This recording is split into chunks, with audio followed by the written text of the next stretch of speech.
Tshwane residents, if you have a prepaid electricity meter, it's important that you listen up. On the 24th of November, your meter will stop functioning. In other words, it will stop vending electricity unless you do the following.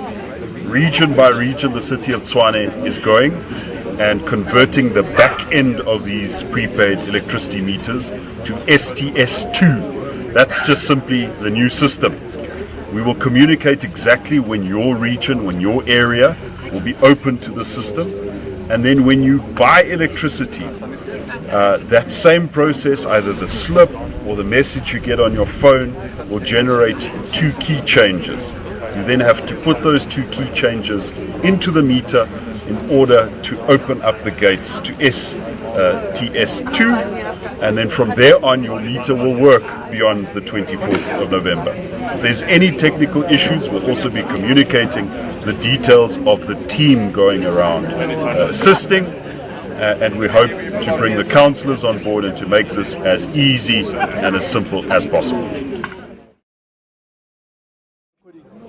Residents of Tshwane, as you are fully aware about the STS compliance issue that now we have run together with the city, we have deployed our foot soldiers, who are our TID guys, who are going to be our technical people who are on the ground to assist you with compliance of S2.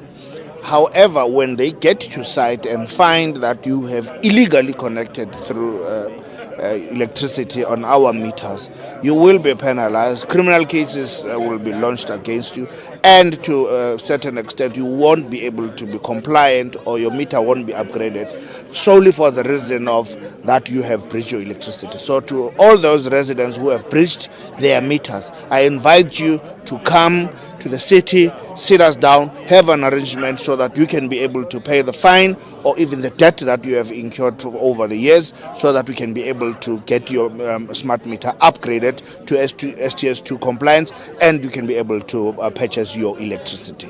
Thank you. Okay, so we've just delivered the budget speech, which outlines what the budget is that will be tabled on Thursday in Council for the 2024-2025 financial year.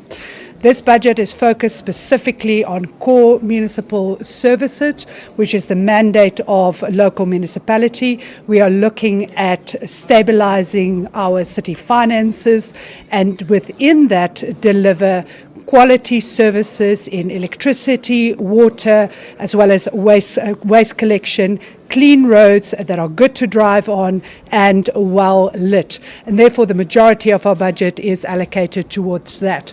We also have tabled the most reasonable increases in tariffs, with only a 5.9% increase in water and sanitation, 5% in rates and taxes, and the lowest that we could do under what we have received from our bulk service provider Eskom for electricity of 12%. Hi, residents of City of Tshwane Municipality. My name is Adila Baimia of the Customer Care Service at municipality offices. It is most important to pay your municipality bills to avoid any service disruptions. For good service delivery, you have to make sure to pay your account to your service provider. And if not, you will definitely run a risk of getting your services disrupted and any interest added onto the account. By paying your account on time and in full, municipality will be there for you. Hi, the residents of Tshwane. My name is Mildred Mogani. I am a registered nurse at FF Ribeiro Clinic in the city center of Pretoria. Ke bona go le botlhokwa go patela di municipal account gore tle re kgona go kry service delivery e re nyakang. If a kgone go patela municipal account ya go kana wa tla mo Semi-Max go na le customer service ya masepala mo ka tlang wa bolela le bona wa ira di arrangement gore ba kgone go thusa gore na o ka patela byang. Lena le patelang di services tsa lena ke a gopela gore le tsweleng pele le se ke la latla le ireng byao every time gore the standard sa city arena is ka fase ba kgone go re thusa ka ditokelo tsa rena. Hello to all the residents of City of Tshwane. My name is Meinhard Ferreira, and I'm here on this short video to assist you with the COT's TID rollout. This is where we convert meters from STS1 to STS2. Well, I can tell you that the City of Tshwane have tested all meters that we have in our possession from 2005 onwards, and those meters all successfully converted to STS2. What about previously bought tokens? It is very important that if you still have unused tokens that you did not load on your meter, that you do load these tokens on your meter, as they are STS1 tokens. And once your meter is converted to STS2, the meter will not accept the STS1 tokens. So please load them before going through the process of converting to STS2. Now, converting STS1 meters to STS2. How will the meters be converted from STS1 to STS2? And on the system, all the meters in that area convert to STS2. So when you purchase your next voucher for electricity, the system will automatically issue you, instead of one token like you normally get, you will get 3. The first 2 tokens are engineering tokens. These tokens are generated to convert your meter software from STS1 to STS2. You have to load these 2 tokens successfully. So you're going to start with the one on the top. It will be marked as the key change 1.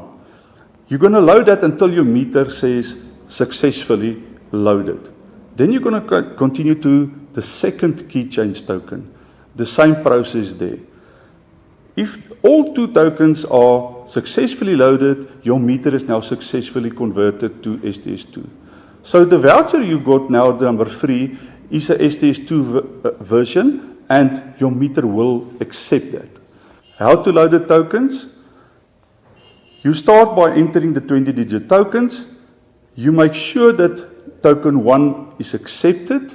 Some meters will say successful. You will know your meter version. Some will show a happy face. Other meters will say successful or failed. So you load both tokens until successful, and then you load your power token. We have contact details. We have put dedicated people in our offices. There's email addresses, cell phone numbers, and landline numbers. Log a call with us on the contact details if you are struggling, and we will be with you as soon as possible.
Good afternoon, residents of the City of Tshwane. We have now spoken about how your account works, how to read your account, as well as how your electricity tariffs and prepaid electricity works. Today I would like to discuss how your water tariffs are calculated. Every resident and account holder in the City of Tshwane pays a flat rate for the first 9 kilolitres of water. This is called a network access charge, which gives you right to use the networks and the water networks of the city. As part of that water access charge, you get 9 kilolitres of water for free and 9 kilolitres of sanitation for free. For everything that you use above and beyond that first 9 kilolitres, you pay on a sliding scale per kilolitre that you use. I hope this lets you understand how your water charges in the city works.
Chief Whip.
Good morning, councillors.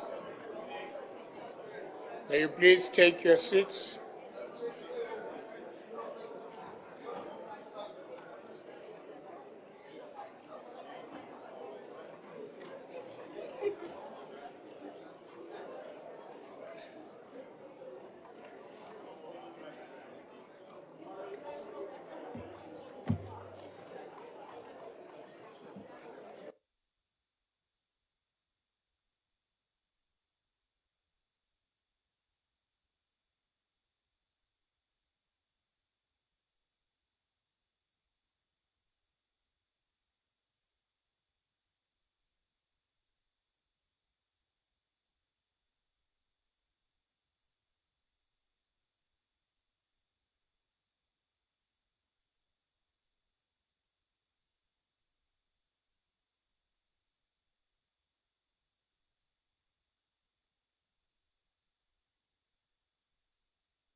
Councillors, please take your seats.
Can you be quick there at the back?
Thank you, councillors. May you please take your seats?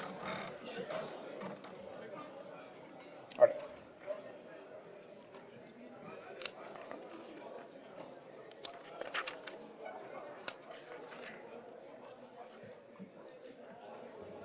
Councillors, please take your seats.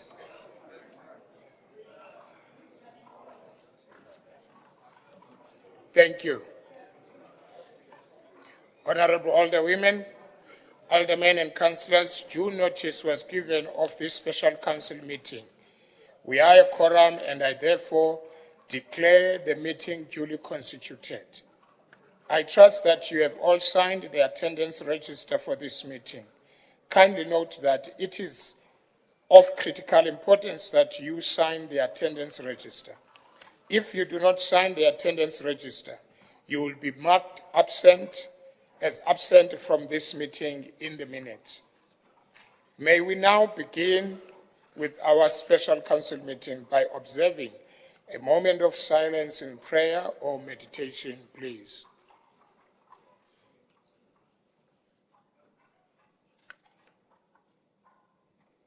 Thank you. His Worship, the Executive Mayor, the Deputy Executive Mayor, Honorable Chief Kekan and his entourage, Honorable Chief Mahlangu and his entourage, members of the Mayoral Committee, Leader of the Executive Business, Chief Whip of Council, Chair of Chairs, Chairpersons of Section 79 committees, leaders of all political parties represented in Council, Honorable Councillors, officials, members of the media, esteemed City Tshwane residents and public. I welcome you all to this special council meeting. The purpose of this special council meeting is to firstly debate the 2024-2025 budget speech delivered by the MMC for Finance on the 4th of June 2024, and thereafter to discuss and consider the following matters as contained in this agenda. 1. Tabling of the City of Tshwane 2024-2025 review of the 2022-2026 Integrated Development Plan. 2. Medium-term revenue and expenditure framework for the City of Tshwane. Honorable Councillors, for purpose of informing Council in as far as leave of absence for councillors from this special council is concerned, I will now call on the Chief Whip of Council to present to Council the approved leave of absence of councillors. Chief Whip. Morning. Thank you, Speaker. Good morning and good morning, colleagues. It is quite a mouthful today. Speaker, the following councillors have been approved in line with our city's processes in acquiring leave of absence. Councillor Rubesta Manique of the AIC Family Responsibility, and then the following ANC councillors were approved: Councillor Saul Ratau, Councillor Tebogo Mashapa, Councillor Mavis Kekana, Councillor Paul Lewele, Councillor Makaline Mazibuku, Councillor Enos Chiluane, Councillor Cedric Tsela, Councillor Kolofelo Kupotsu, Councillor Mvula Silani, Councillor William Kopa, Councillor Victor Rambau, Councillor Diamond Mashau, Councillor Abuat Sebola, Councillor Elisa Mshotswa, Councillor Rose Setole, Councillor C. Masia, Councillor Fiki Masihu, Councillor F. Boshilo, Councillor Ananias Mokhalotsi, and then Councillor Fortune Mampuru, and then the following EFF councillors leave were also approved: Councillor Obakeng Ramaburu, Councillor Boitumuelo Araswewe, Councillor Patricia Manisi, and then Councillor Leofi Leshabana, all from the EFF. No councillors arranged to arrive late, and one councillor, Councillor Z. Mtosla of the ANC, requested to leave at 2 o'clock. Thank you, Speaker. Thank you very much, Chief Whip. Official notice, there is none. D, unopposed proposal by the Speaker and other proposal allowed by the Speaker. A continuation council meeting to commence immediately after the conclusion of the special council.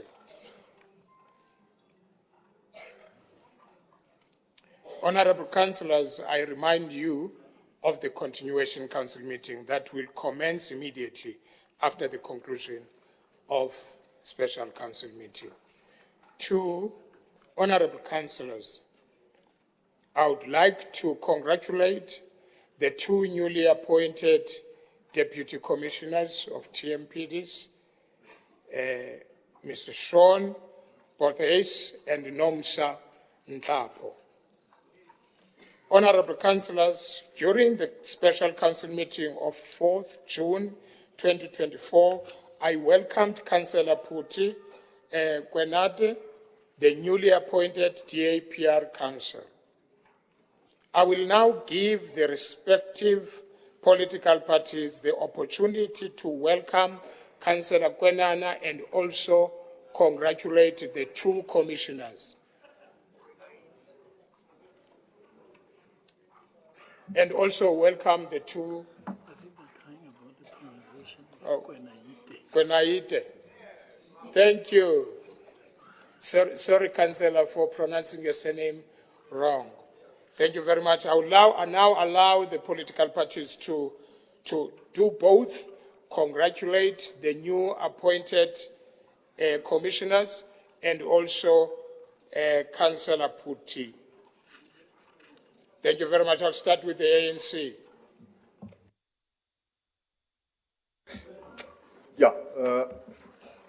Speaker, thank you very much for the opportunity. Speaker, let me maybe focus my congratulatory note to the achievement that Commissioner Nomsa Ntapo has arrived at. I think it has been quite a journey for the people of Region 7, and not only for them, but also for the city of Tshwane at large. But besides that, moreover, it is quite an achievement for women of the city and in Gauteng in particular. The people of Region 7 in Mitsweding, since amalgamation in 2011, have always been yearning to see its inhabitants or professionals within the system growing and being recognized for their efforts. And what we have seen with the appointment of Umama Nomsa Ntapo as a first black woman commissioner in the city, it shows a very wonderful direction that the city is taking in recognizing Abu Mama. We have seen it with, as much as there were politics behind the appointment of the deputy mayor on its own, we have seen it, the appointment of the chief of police on her own right. Now, this on its own, it's a good indication that the city pays attention to the potential that Abu Mama are having throughout the positions of authority and of power. By so saying, I want to really and sincerely congratulate Umama Nomsa Ntapo as the first black commissioner in the city of Tshwane, and we say thank you for making us proud. Siyabonga. Thank you very much. DA?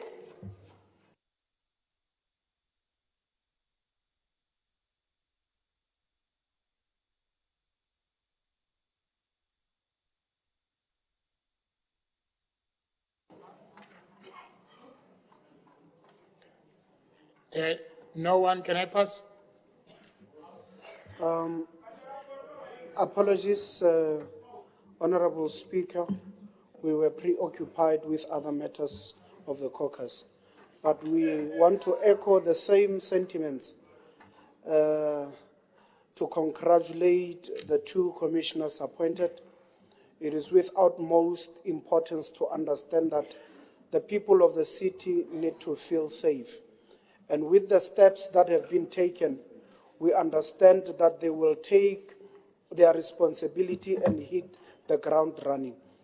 We wish them all the best in their work and to make sure that the people of the city are served at all times. Thank you very much.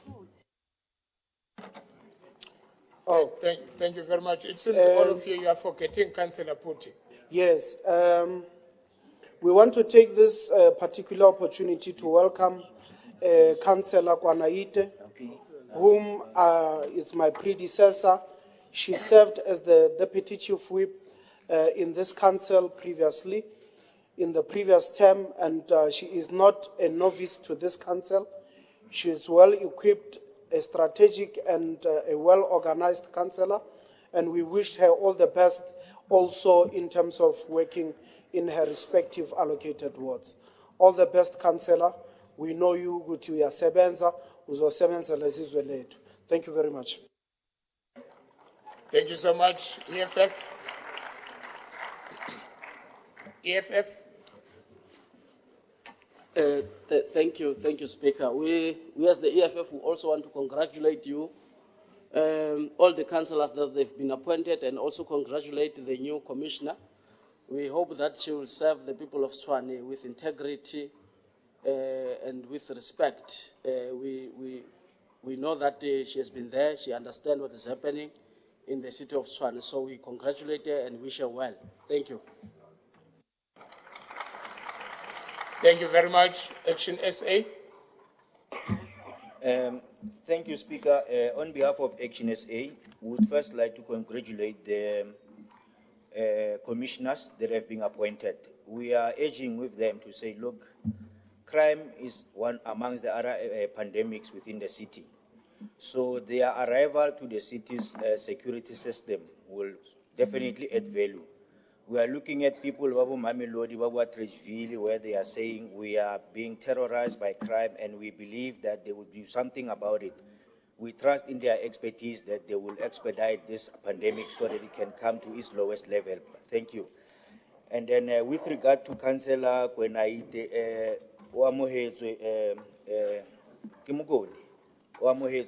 we trust in you that we will work together collaboratively so. Do not look at the agendas that do not fulfill the residents of Tshwane. Let us put the residents first in whatever that we are doing. Thank you, Speaker. Thank you very much. FF+. Thank you, Speaker.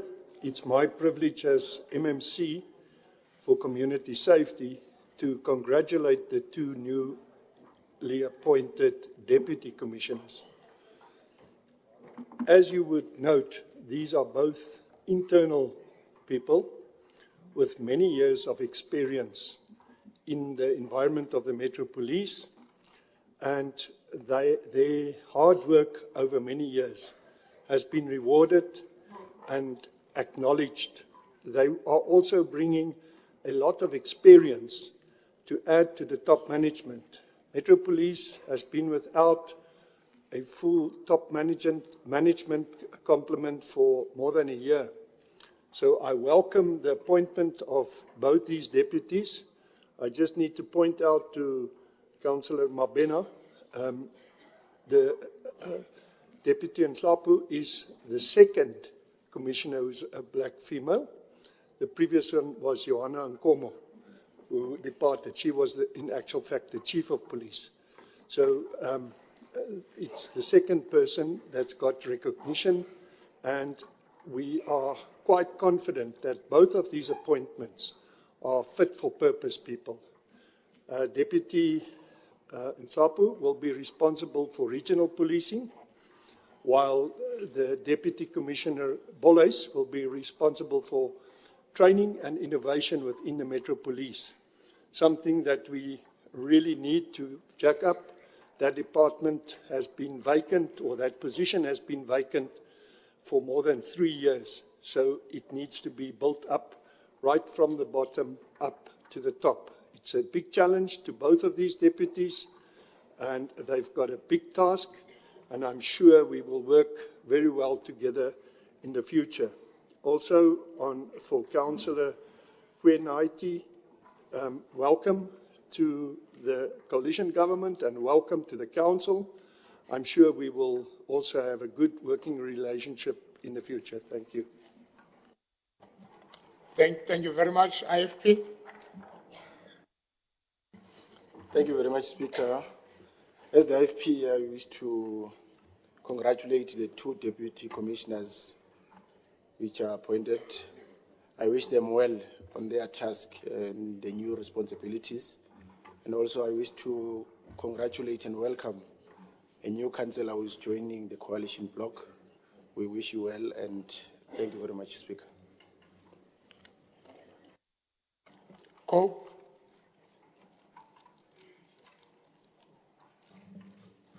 Honorable Speaker, as a COPE would like to welcome the two commissioners which have been appointed. We strongly believe that they were appointed on the basis of the merits and their fit for purpose. And on the new councillors appointed, we therefore we welcome them and wish them well in their in this council. Thank you very much. My apologies to ACDP. Can I call you now? Thank you, Speaker. To the new appointed commissioner, I would like to welcome you as an ACDP. Bear in mind, this city, there's too much crime, there's too much killing. So now we're looking forward to see the change and the different during your task. So now, as an ACDP, we said you're welcome, and then now we're looking forward to see you bringing the change within the city, and let God bless you. Thank you very much. Thank you very much. DOP. Thank you, Honorable Speaker. As DOP, we would like to congratulate the appointed commissioners and also appointed Councillor Kwanaite. We trust we will work together into taking the residents of the city into confidence. Thank you, Honorable Speaker. Thank you very much. Good.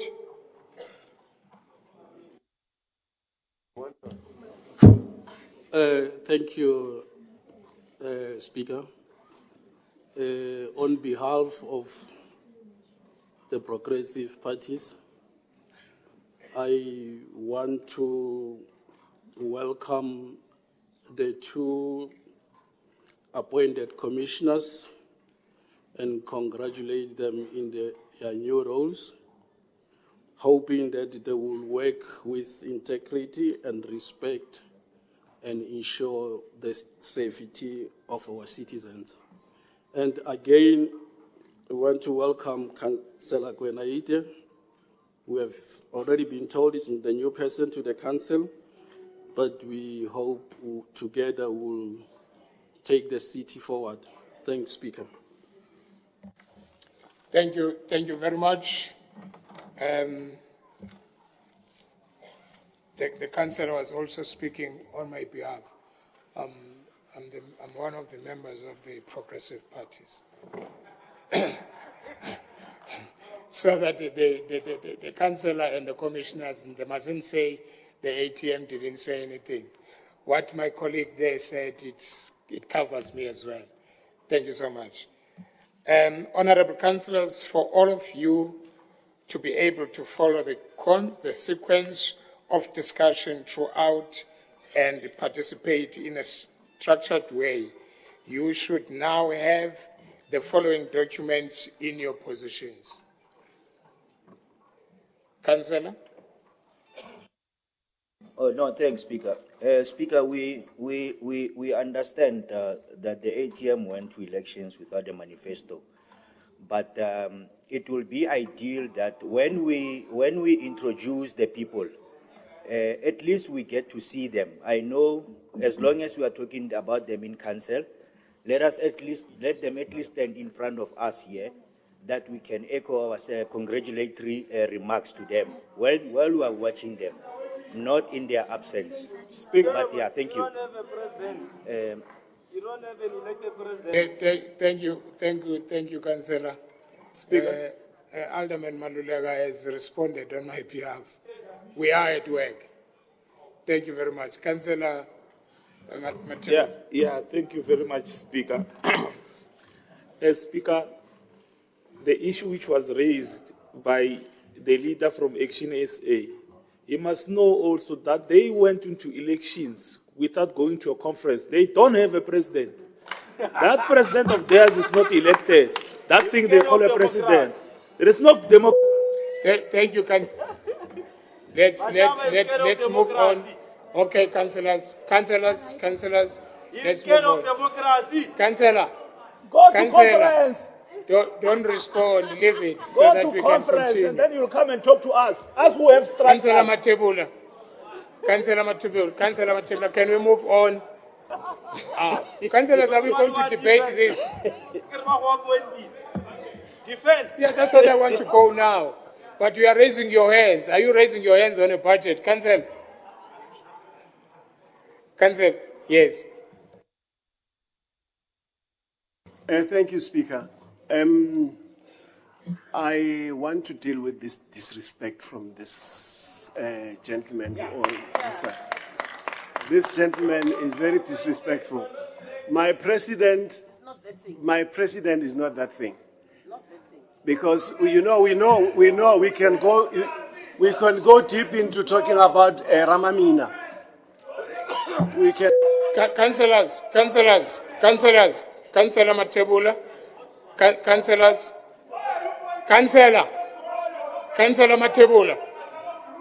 Councillor Matebula, please.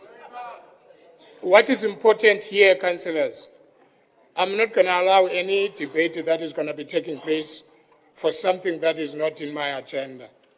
So can we please leave this now? And if Councillor Matebula, you are still speaking on this, please put your hand down. Can we leave this? If the point of information is about the action essay, please, I'm not going to allow you to do that. Okay. All right, go ahead. Speaker, just before elections, Speaker, we had a councillor who was missing while picking up a generator from the Action SA. And I've noticed, Speaker, can we and call I've this man to- noticed, Speaker, Are you to this debate? Can we go to the budget, please? Councillors, Speaker, I'm urging you. Can you? Councillors,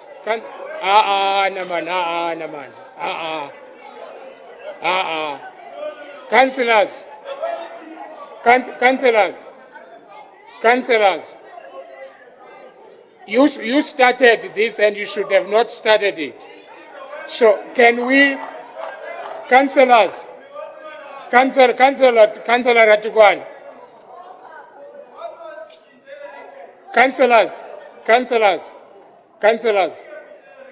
Ratukwan, Councillor Ratukwana, please. Councillor, please. Right?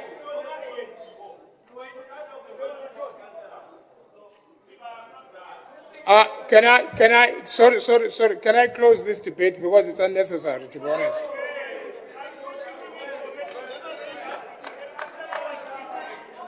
If there is a council, sit down.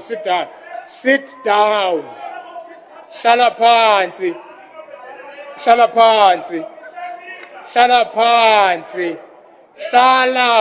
Matebula, shala phansi. If there is a missing councillor, the chief, listen, councillors. If there is a missing councillor, the chief whip will let me know. No, there is no point on the councillors.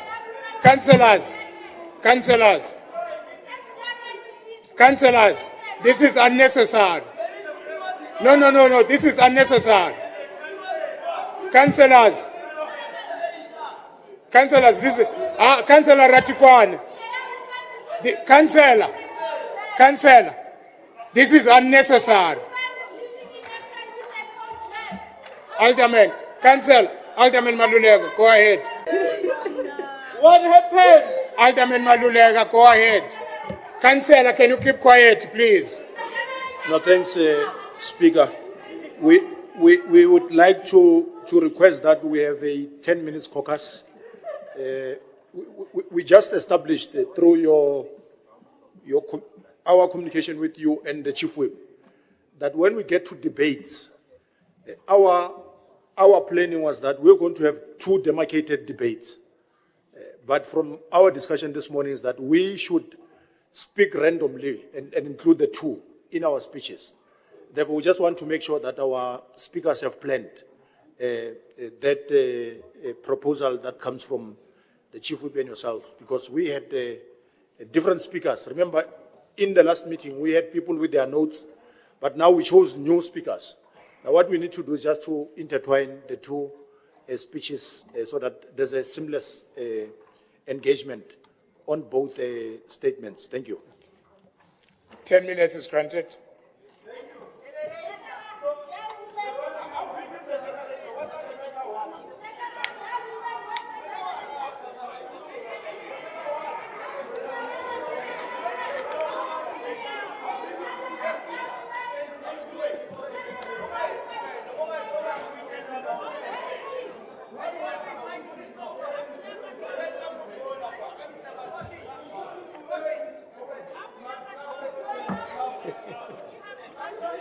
I think also keep them out. Remember, they're making jokes when somebody.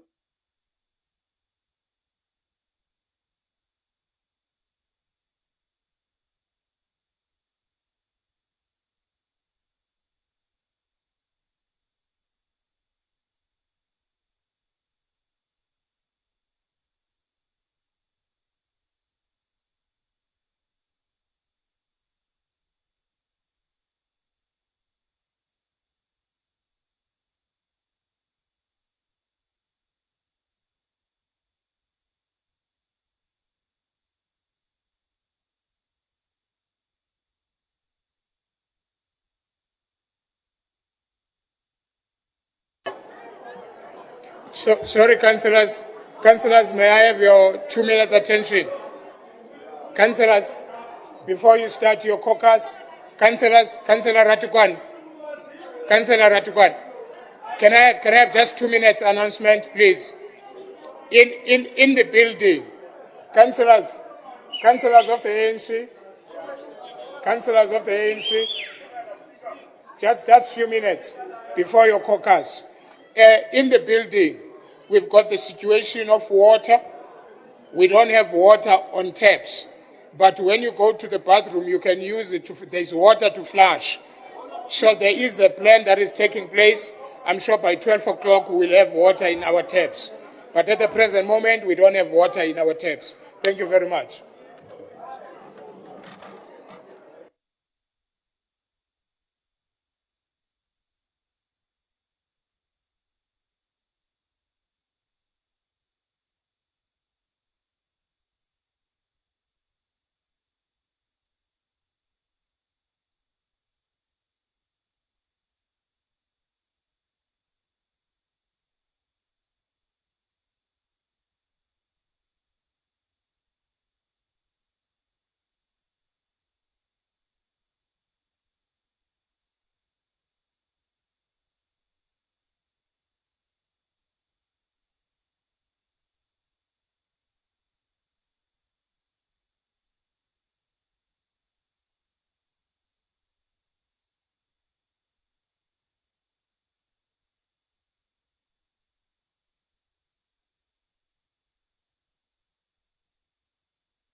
That Tshwane is one of the few cities that doesn't have a dedicated public lighting team.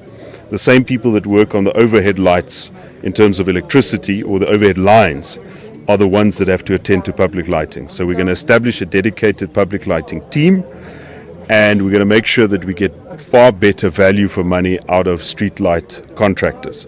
The third aspect of it is we want to look at solar street lights. We want to pilot a few solar street lights.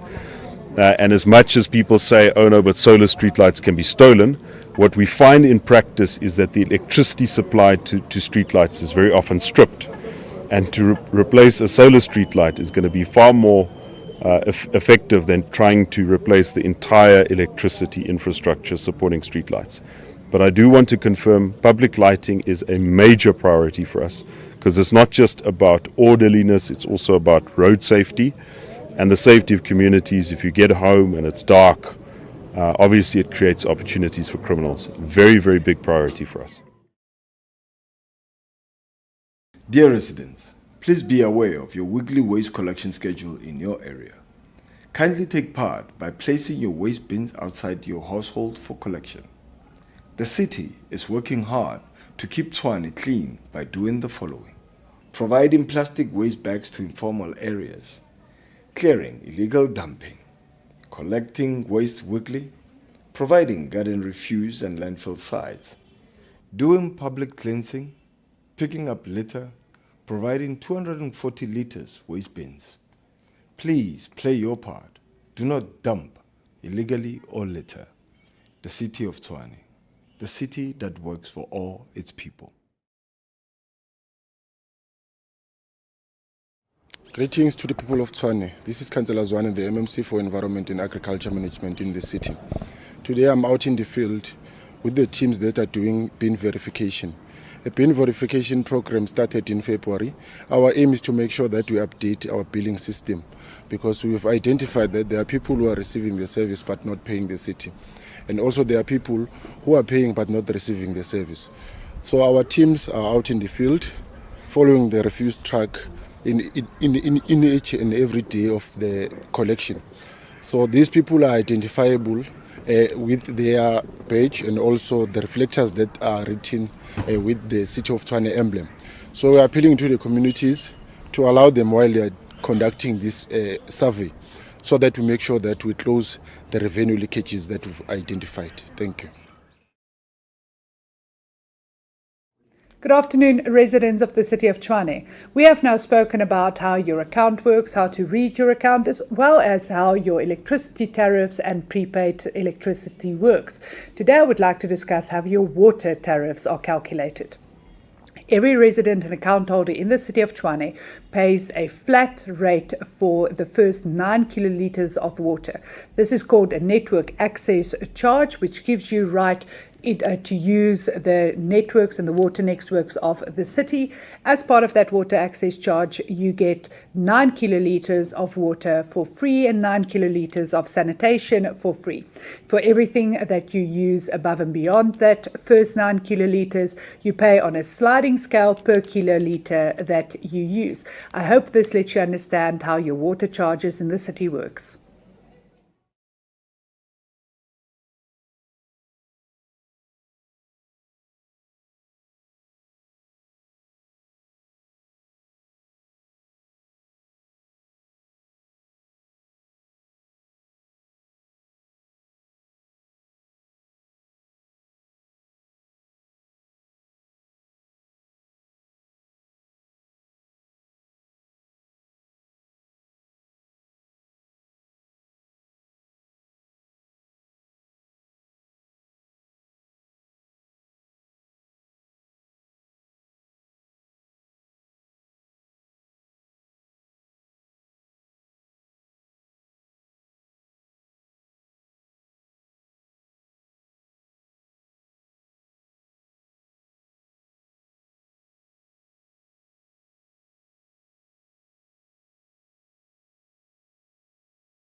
Good afternoon, residents of the city of Tshwane. We have now spoken about how your account works, how to read your account, as well as how your electricity tariffs and prepaid electricity works. Today I would like to discuss how your water tariffs are calculated. Every resident and account holder in the city of Tshwane pays a flat rate for the first 9 kilolitres of water. This is called a network access charge, which gives you right to use the networks and the water networks of the city. As part of that water access charge, you get 9 kilolitres of water for free and 9 kilolitres of sanitation for free. For everything that you use above and beyond that first 9 kilolitres, you pay on a sliding scale per kilolitre that you use. I hope this lets you understand how your water charges in the city works. Buying our own vehicles is a way of saving money for the taxpayers of the capital city. It's a way of getting value for money. And of course, the other important aspect of buying our own vehicles instead of leasing them and making somebody else wealthy is that we've got to look after these vehicles. And this was a message that was very strongly emphasized by MMC Kingsley Wakeland and others here today, is that we must treat these vehicles almost like our own. In fact, there's a higher standard, and that is we must treat these vehicles like they belong to the people who we serve, which is in fact the case. We now have dedicated vehicles for water and electricity to better deliver services to those regions. And then lastly, the important point is Tshwane Yatima has got vehicles which make sure that those who can pay do pay, and that we continue the financial recovery and build a capital city that works for all of its people. Greetings to the people of Tshwane. This is Councillor Zwane, the MC of Environment and Agriculture Management in the city. Today we are in Orchards on the rollout of a 240-litre bin program. For those who have lost their bins, for those who have broken bins, we are encouraging them to apply. One of our CAPEX funded projects is this one, the procurement of 240-litre bins, so that we make sure that everyone get a 240-litre bin, because it is big enough to contain the waste and it will help us to minimize the effect of illegal dumping. So we are encouraging everyone who has not applied yet to come forward and apply for a 240-litre bin, and it will be built on your services that you are paying to the city of Tshwane. Thank you very much. We are now here in Block L, Soshanguve, Ward 36, doing a litter picking. So a litter picking is a daily service that is highly performed by APWP and also our very little staff that is internal. We are also doing a clearing of illegal dumping, where we have a TLB and also a tipper truck to make sure that where the hands cannot perform the service, but we have enough machinery to clear the illegal dumping. Thank you very much. Greetings, residents of Tshwane. Today we are at Rooiwal, where we are conducting oversight visit to the Rooiwal Infrastructure Upgrade Project, Phase 1. It is important that obviously we have promised the residents of Hammanskraal and the Rooiwal areas that there will be improvement in the quality of effluent that is coming out of this plant. Now, today what we have seen and what is giving me great hope is to go through the acceleration plan in terms of what DBSA has given us. We have appointed them to finish this work by March. Already the indications is that by November there will be work that would have been completed. Now that's a great improvement in terms of what we used to have in the city of Tshwane. Hello to all the residents of City of Tshwane. My name is Meinhard Ferreira, and I'm here on this short video to assist you with the COT's TID rollout. This is where we convert meters from STS1 to STS2. Well, I can tell you that the City of Tshwane have tested all meters that we have in our possession from 2005 onwards, and those meters all successfully converted to STS2. What about previously bought tokens? It is very important that if you still have unused tokens that you did not load on your meter, that you do load these tokens on your meter, as they are STS1 tokens. And once your meter is converted to STS2, the meter will not accept the STS1 tokens. So please load them before going through the process of converting to STS2. Now, converting STS1 meters to STS2. How will the meters be converted from STS1 to STS2? And on the system, all the meters in that area convert to STS2. So when you purchase your next voucher for electricity, the system will automatically issue you, instead of 1 token like you normally get, you will get 3. The first 2 tokens are engineering tokens. These tokens are generated to convert your meter software from STS1 to STS2.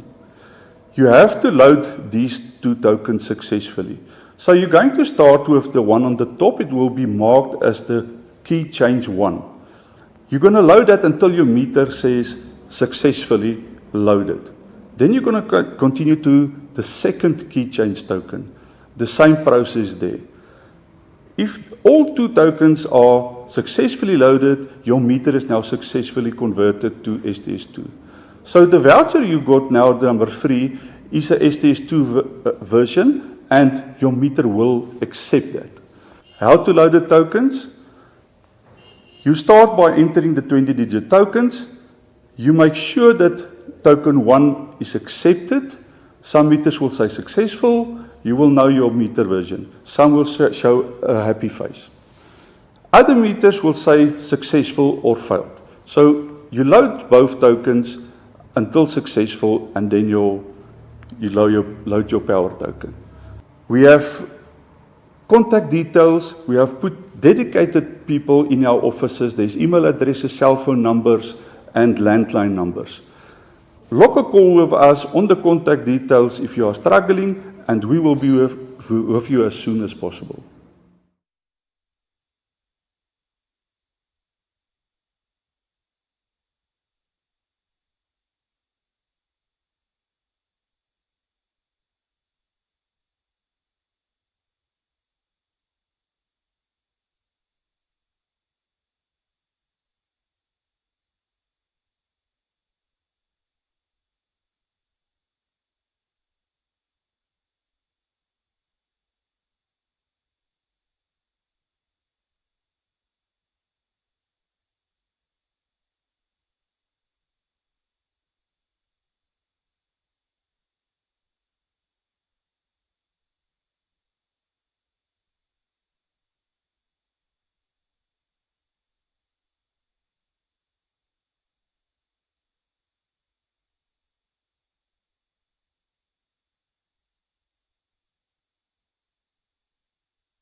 Councillors, please take your seats.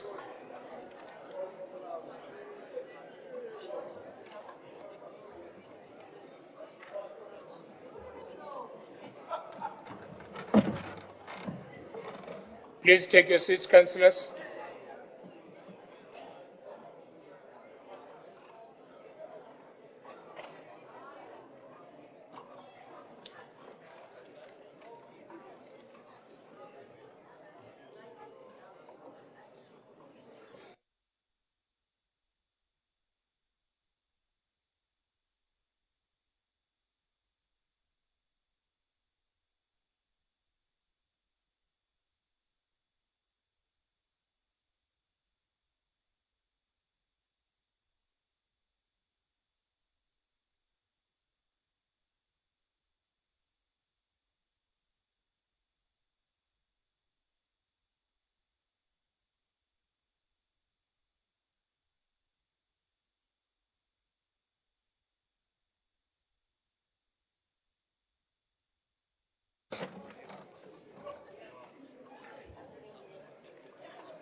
Councillors, the Chief Whip of the ANC, who have asked for the caucus,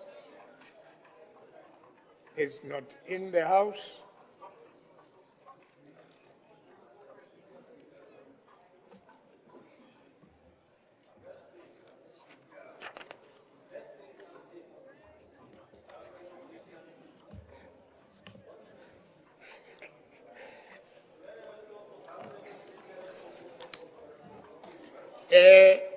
Alderman Malulega, I'm waiting for you.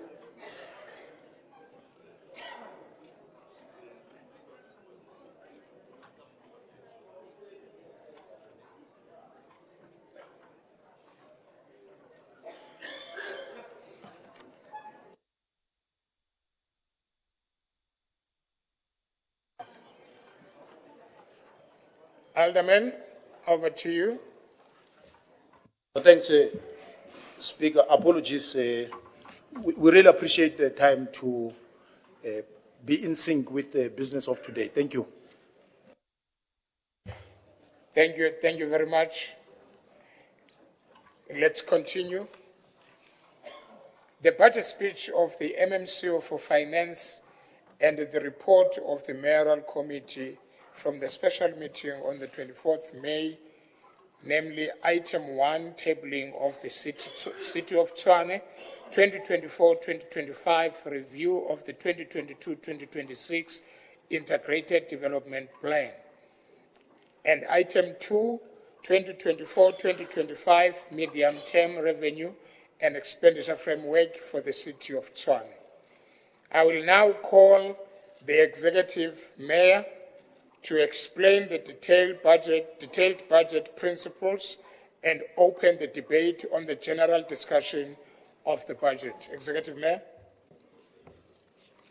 Good morning, Honourable Speaker. Let me acknowledge yourself, the Deputy Executive Mayor, Honourable Chief Kekana and his entourage, Honourable Chief Matlangu and his entourage, members of the Mayoral Committee, the Leader of Government Business, the Chief Whip of Council, Chair of Chairs, Chairpersons of Section 79 committees, the leaders of political parties represented in Council, Honourable Councillors, officials, members of the media, and esteemed members of the public.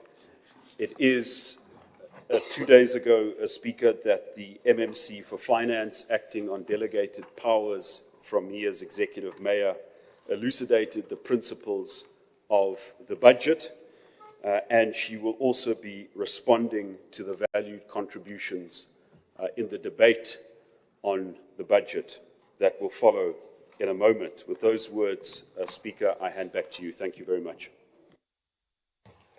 Thank you very much, Executive Mayor. Honourable Councillors, the debate on general and specific issue regarding the Integrated Development Plan and the medium-term revenue and expenditure framework is now officially open. I propose that approximately 105 minutes be allowed to the debate. Parties have been allocated time proportionally. I will call speakers according to the agreed list provided by the Chief Whip as required in terms of Section 33.3 of the Rules and Orders by law. For the sake of correct order, the procedure, I wish to inform you that speakers will be restricted initially on the general discussion and to other specific issues regarding the DP, IDP and the budget. No amendments or any proposal to be approved on the recommendations will be entertained at this stage. Let me clarify something. The speakers that are going to speak here, they'll be covering the budget speech, debating on it, and also touching on the speech of the Executive Mayor when he was giving a honor. So in your minutes that you are given, please cover that as well. Thank you so much. Now,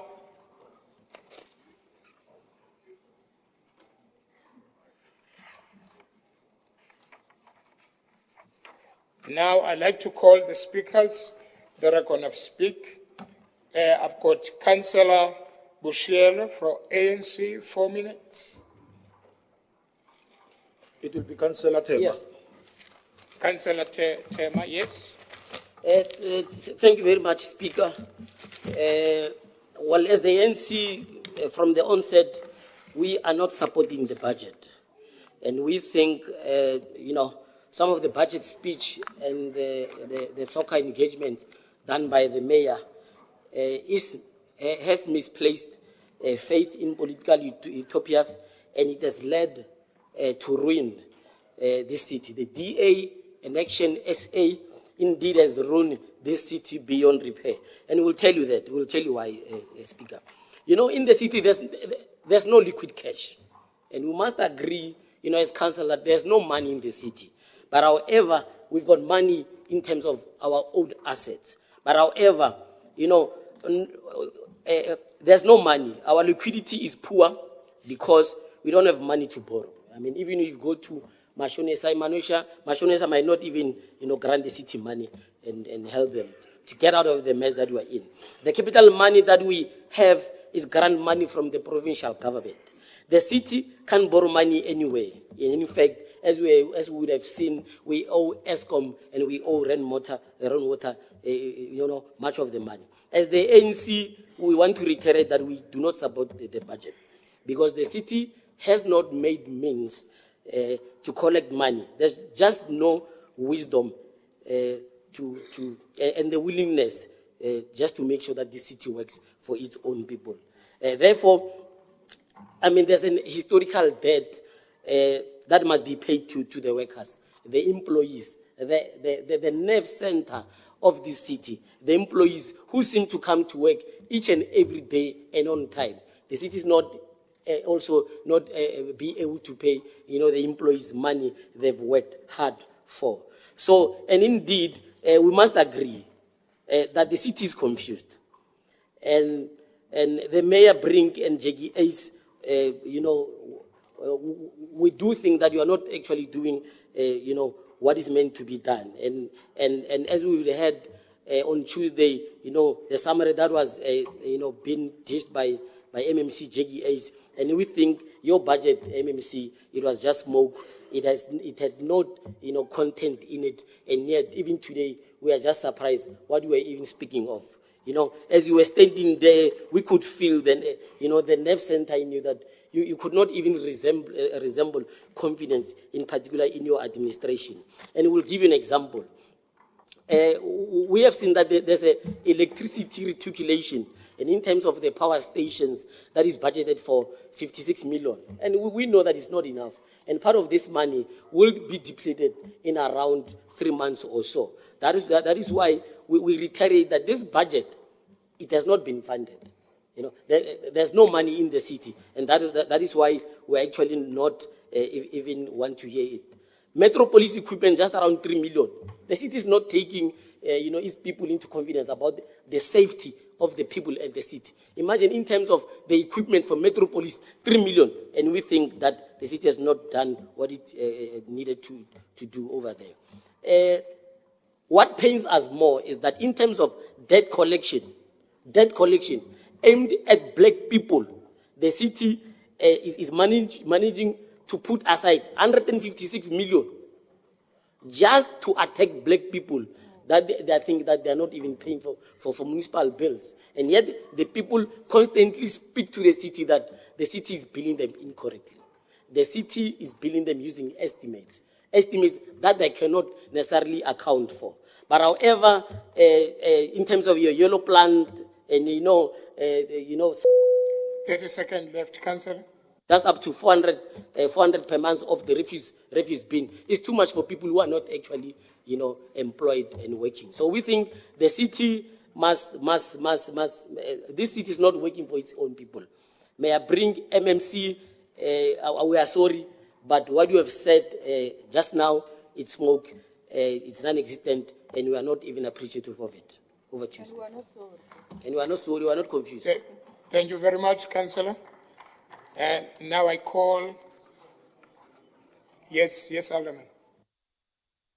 Yeah, I just want to establish, how much time did you give Councillor Tema? So that when we go forward, we're in agreement of how we're doing it. According to allocated time is 4 minutes. So the 20 minutes of the ANC is divided into councillors. Thank you. Same applies with other political parties. We break your time that we gave you. Councillor C.A. Mayor from DA, you've got 3 minutes. Mr. Speaker, as a country with a constitutional democracy, part of this is participatory democracy, which entails the participation of the people. We have done that when the budget was presented to the public. Well done for a successful public participation process. After having read and listened to the budget speech given by the MMC of Finance, the DA want to congratulate her and those involved for a budget that is not just pro-poor, but also pro-service delivery. The budget speaks to the need of the people, and it also speaks to the improvement of service delivery while taking advantage of the fourth industrial revolution. What stood out is the focus on water and electricity, as well as the use of proper ICT systems. Much consideration has been given to the upgrade and increase of ICT and infrastructure budgets. This will enable a stable supply of services and the reduction of wasteful expenditure while eliminating corruption. This is key, not only for residents, but for the economy to thrive, as businesses and factories need stable supply of basic services to grow. It is further exciting to see that technology is being introduced to curb corruption and the misuse of powers and state-owned resources. With the introduction of new ICT systems, we look forward to see the elimination of corruption within the supply chain management. We are also excited to see the system automating functions to improve services the city provides, to make it easier both internally and externally, and to save time and money. We implore officials to make full use of this system to ensure the work gets done in the most efficient and cost-effective manner. We implore management to track and report performance and attempts made to misuse taxpayer money. In return, the delivery of service will see an improvement. Internally, management of assets and tracking of performance for management should now become more efficient and accurate to ensure proper accountability. The public will also benefit, not only for the fact that an improved ICT system will improve the functions of the city, it will save taxpayer money and make interaction with the city easier. It will save taxpayer money as accountability will be improved and corruption will be eliminated. The fourth industrial revolution is here. And the DA is happy to note that full advantage will be used to root out corruption and catch those putting their hands in the cookie jar. The MMC has further indicated that there is a plan as to how the budget will be spent to the full advantage of residents, ensuring quality and cost-effective services. However, the expenses is only one part. It can be noted that the city and the leadership is doing what they can to not waste taxpayer money, curb corruption, and provide value for money. Income, money in the bank, is needed to achieve the goals and execute the plan. We implore on residents to continue to pay their accounts in full and on time, as this will ensure funding is indeed available to improve services and fulfill the plan provided during the SOCA as well as during the budget speech. The DA welcomes this pro-poor, pro-service delivery, pro-ICT and anti-corruption budget. I thank you. Thank you very much, Councillor Mayor. Councillor T. Mashabele from the EFF, 5 minutes starts now. Thank you, Speaker. As the EFF would like to notify the House that we are not going to support the 2024-2025 budget tabled by the DA. The allocation of the 84.5 million for consulting services and 270 million for water tankers manifest a rampant corruption and mismanagement within our municipality, particularly under the coalition government dominated by the Democratic Alliance. The recent report has highlighted that Tshwane is at the forefront of corruption cases with maladministration, fraud, and irregularities plaguing our city and compromising service delivery. It has come clear that the promises made by Action SA and the DA regarding insourcing are nothing but empty lies and political manipulations. Security guards, cleaners, and capacity workers must not be deceived by these deceitful tactics employed by these parties during their campaigning. The harsh reality is that both the DA and Action SA has no intention of insourcing. Regardless of the misleading statements, it is imperative for workers to see through these falsehoods and demand fair treatment and the rights they deserve. The time for empty promises and deceitful politics is over. It is time to stand up and fight for real change. Tshwane, our capital city, ranks amongst the top municipalities in the country for corruption cases, with a staggering report of mismanagement and illicit practices eroding public trust and squandering taxpayers' funds. This detriment impact of corruption on service delivery, especially in a vital sector of water supply, cannot be overstepped. The revelations of corruption practices within Tshwane, including irregular expenditures and tampering with tender bids, are alarming. It is evident that the current leadership, including the executive mayor of the DA, has failed in their duty to uphold transparency, accountability, and governance standards within our municipality. The shocking revelation of 4.7 billion VAT fraud and tax avoidance scandal allegedly involving the executive mayor and the coalition partners has cast a dark cloud over the Tshwane municipality. The exposure not only exposes corruption at the highest level, but also erodes public trust and confidence in the administration's ability to effectively deliver services to the city. The diversion of such colossal sums of public funds into fraudulent activities not only robs the city much-needed resources, but also raises serious concerns about the priorities and integrities in those who are in power. The aftermath of this scandal will undoubtedly hinder service delivery in the city. The concern raised by the EFF in Tshwane about Councillor who is the MMC of Finance are troubling and must not be overlooked. The allegation of her inexperience, lack of vision, and apparent dependency on others within the coalition decision-making process highlights a fundamental flaws in the leadership structure of the city. How can we trust the administration of the city's pairs to an individual who lacks background and expertise in finance management? The accounts of her journey from corporate communication and marketing to a brief stint of advertising industry do not instill confidence in her ability to handle complex financial matters that our city faces. The transformation of someone without a solid foundation in finance into a key financial role without the requisite qualifications raises serious doubt about her coalition commitment to competence, the accountability in governance. The oversight or disregard of appointing suitable qualified individuals is so crucial and undermines the integrity of financial management that puts the city's fiscal stability at risk. The concerns highlight that the appointment of Councillor Hughes must be taken seriously. There is an urgent need for reassessment and accountability in the process of appointing qualified and competent individuals to pivotal roles for the efficiency and effective administration of our city's resources. Our residents deserve leaders who are capable, knowledgeable, and committed to ensuring that the financial well-being of the city is up to standard.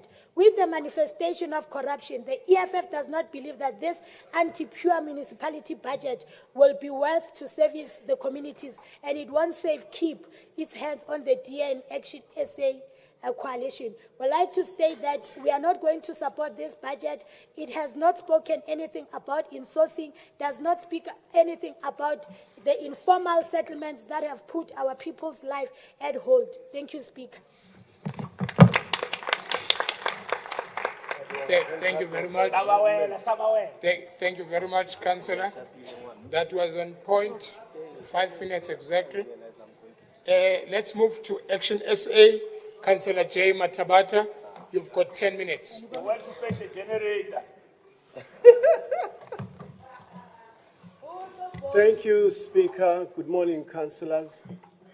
It is common knowledge that the city of Tshwane has been experiencing severe financial strain over the past couple of years.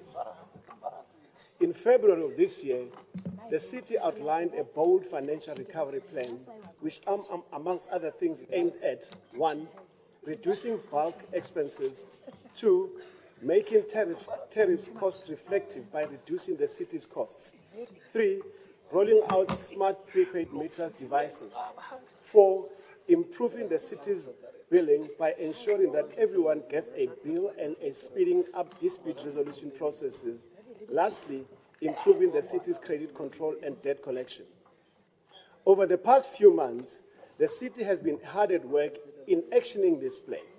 New smart meters were rolled in places like Hammanskraal. We have seen an acceleration in debt collection with the return of the #TshwaneYaTima campaign. These steps and others demonstrate this government's commitment to driving this recovery plan. We have noted real tangible improvements in the projects like the Rooiwal water treatment plant. Government has committed to delivering clean potable water to the people of Hammanskraal by the end of this year. Action SA welcomes this and commits to supporting government's efforts in improving the provision of water to the people of Hammanskraal. Furthermore, Action SA notes and welcomes the budget allocation for Rooiwal in the 2024-2025 appropriations. As Action Just a second, Councillor. Councillor Ratukwan. Pressa. Thank you. Speaker, it's a point of information that Ndongomani, can you please address the issue of insourcing of workers? If there is a provision of insourcing of workers on the current budget, while he's speaking about Rooiwal, because he went to go promise workers that they're going to be insourced. So we need him to address that matter as part of his speech. Thank you, Speaker. Thank you very much. As much as it is important what you are saying, but to guide the speaker how to speak, it's not fair. No, it's a point of information. I know. Yeah, so can you then continue, Councillor? Councillor. Yeah, that's the problem when dealing with political opportunities. Sorry, Councillor. Councillor Khosi, please, Kosman, don't comment on anything. Just allow. Don't. Don't comment on anything, so allow the councillor to continue. Don't entertain anything. Thank you. Over to you, Councillor. Thank you very much, Speaker. That is the problem when you are dealing with political opportunists. People who understand very little about progress and development within the city. And these kind of people are the people that we are going to deal with. We are going to show them how it is to govern a city and govern it effectively whilst focusing on the residents, not themselves. If I may continue, Speaker, we have noted real tangible improvements. Sorry, Councillor. Councillor Matebula. Okay, Councillor Matebula, what are you raising for? I'm rising on a point of order, Speaker. Speaker, please allow me. Normally, when I try speak and raise a point, you cut me short before I can finish my point. State your point of order. Don't lecture me, just state your point of order. Don't cut me. All I'm requesting from you is not to cut me, because I take long, I'm long. Now you are making a speech, I'm going to cut you. You are making a speech, I'm going to cut you. Just go straight to the point of order, please. Speaker, during the last council, the chairperson, the interim chairperson of Action SA, that Ndunguman, said to the workers of City of Tshwane, and this is a very important matter, Speaker, we must take it into consideration. He said that there is a feasibility study which is going to be undertaken so that they can include insourcing of security and cleaners of this city into the budget. All we want to know, and the workers of this city deserve to know, if there is, in that budget, there is a provision for insourcing of cleaners and workers. Thank you, Speaker. Thank you very much. Can we, councillors, please, can we allow the speaker to give his speech? Can we not direct him what to say? If he's got a response or he's got something to say on what you are raising, if it's in his speech, he will say it. But let us not guide the speaker what to say. He has, no, councillor, no, councillor, no. Councillor, he has heard you. He has heard you. He has heard you. If he does have that in his speech, he will address it. Let's allow him to continue. Please. I even forgot Thank you, to Speaker. stop the I'm time. guided Continue, by the councillor. principle of ethics. I deal with ethics and I don't deal with people who lack basic understanding of what is it and what is not. Councillor, councillors, can I request, councillor Matebula, councillors,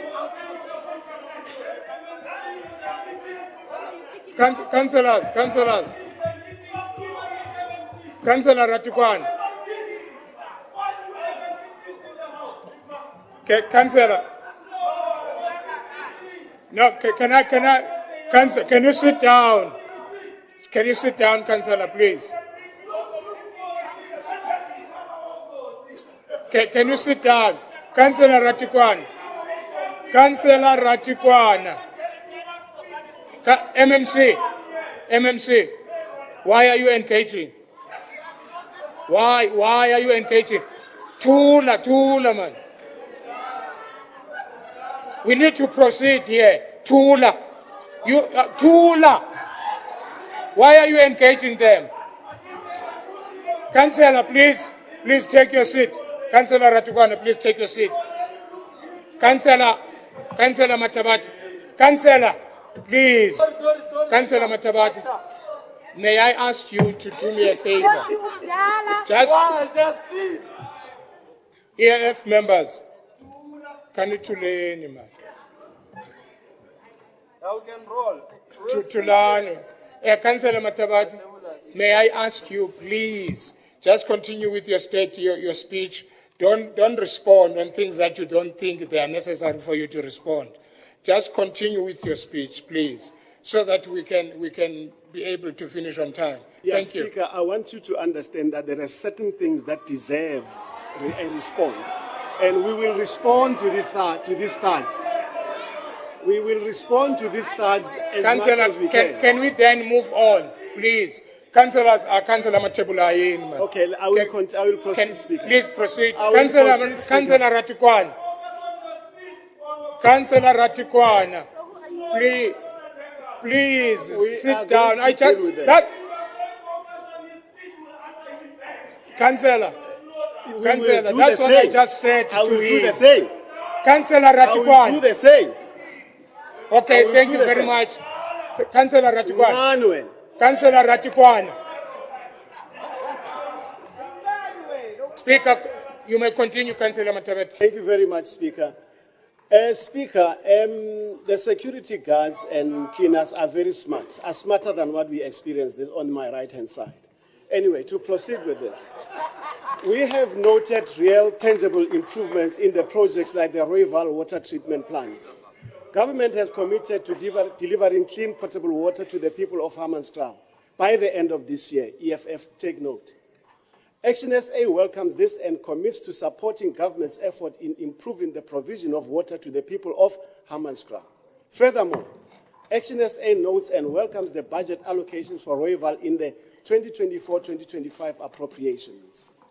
We are confident that this project will be delivered on time and on budget, and we commend the work done by Deputy Mayor Councillor Nasipi Moya over the past 4 months in her capacity as the chairperson of the city's Capital Projects Committee.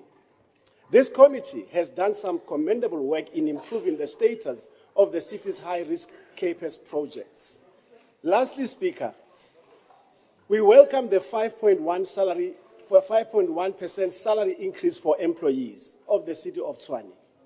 Over the past couple of years, the city has experienced difficulties in introducing new salary increments. This new increment will certainly go a long way in meeting the city's employees halfway in this difficult and volatile economic climate. Action SA welcomes and supports this budget.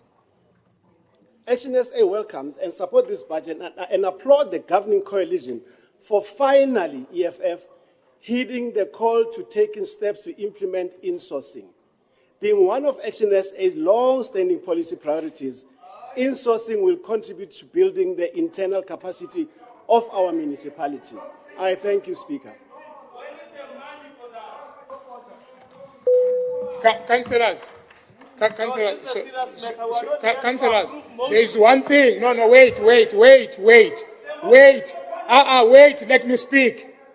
No, let me speak. Councillor, wait. Councillor Ratikwan, there's one thing that I'm not going to allow, the fact that I'm not respected in this house. When I say don't speak, don't speak. You don't speak, no, if I didn't point you to do so. I'm not going to allow you to disrespect the house. You speak when I allow you to do so. Just raise your hand, then keep quiet. I will point at you. Thank you very much. Now I'll give it to Councillor Notunun. Thank you, Speaker. We would like to correct it categorically that the policy of insourcing belongs to the EFF. It is not a long-standing policy of the Action SA, and Jonas Gwanga is misleading the House and he must withdraw. Thank you. Thank you very much. The last time I checked on the list of the councillors, I didn't have Jonas Gwanga. He's here. No, I didn't have. What is the point of order? Point of order? No, thanks, Speaker. Speaker, you do that all the time. I'm referring to section 38(4). Wait, Councillor. Can you, councillors, come on, guys. Councillor, I didn't hear the first statement before you read your yellow book. What were you saying? Okay, no, it's fine, Speaker. Karen, no, Speaker, man, like this, to deal with this, Mara, in terms of section 38(4), Negre could remind the Speaker that 38(4), it empowers you to deal with such kind of shenanigans. Whip! Man. Where order list low and account? Speak. Thank you very much. That has been noted. Thank you for reminding me the rules that I need to take and the powers that I have. Thank you so much. But I will apply them when it's necessary to do so. Thank you so much. Wait, councillors. Noted, Councillor Matebula. Can we not speak when you are not allowed to do so? You know, I'm in a good mood today. I'm in a very good mood today. So please speak when I point you to do so.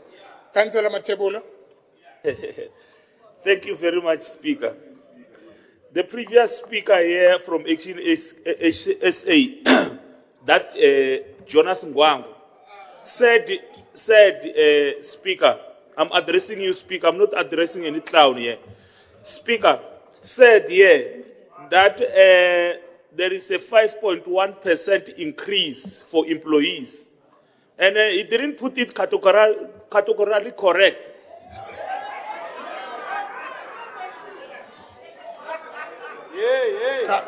Councillors. Categorically correct. Categorically correct, Speaker. Jonas Ngwangwa. Sorry, Councillor Matebula. Councillors. He's eating that one. Let me finish. Wait, Categorically correct. Councillors. Categorical, yes. Councillors. That thing is a colonial language. The English is not our language. So please don't charge. So, Speaker. Colonial language must also. And Councillor, wait. Speaker. The process. Speaker. I want to finish, Speaker. I'm not disturbed by those things. Speaker, this increment which is written here, it says, Speaker, employees on salary grades of T1 to T14 will receive a once-off payment of 2.7% increase. It doesn't talk about 5.1. And the employees from T15 and above will get a 1.78% increase. So if he is saying there is a 5.1 increase in the budget, it's incorrect. It is not what is written or given to the employees.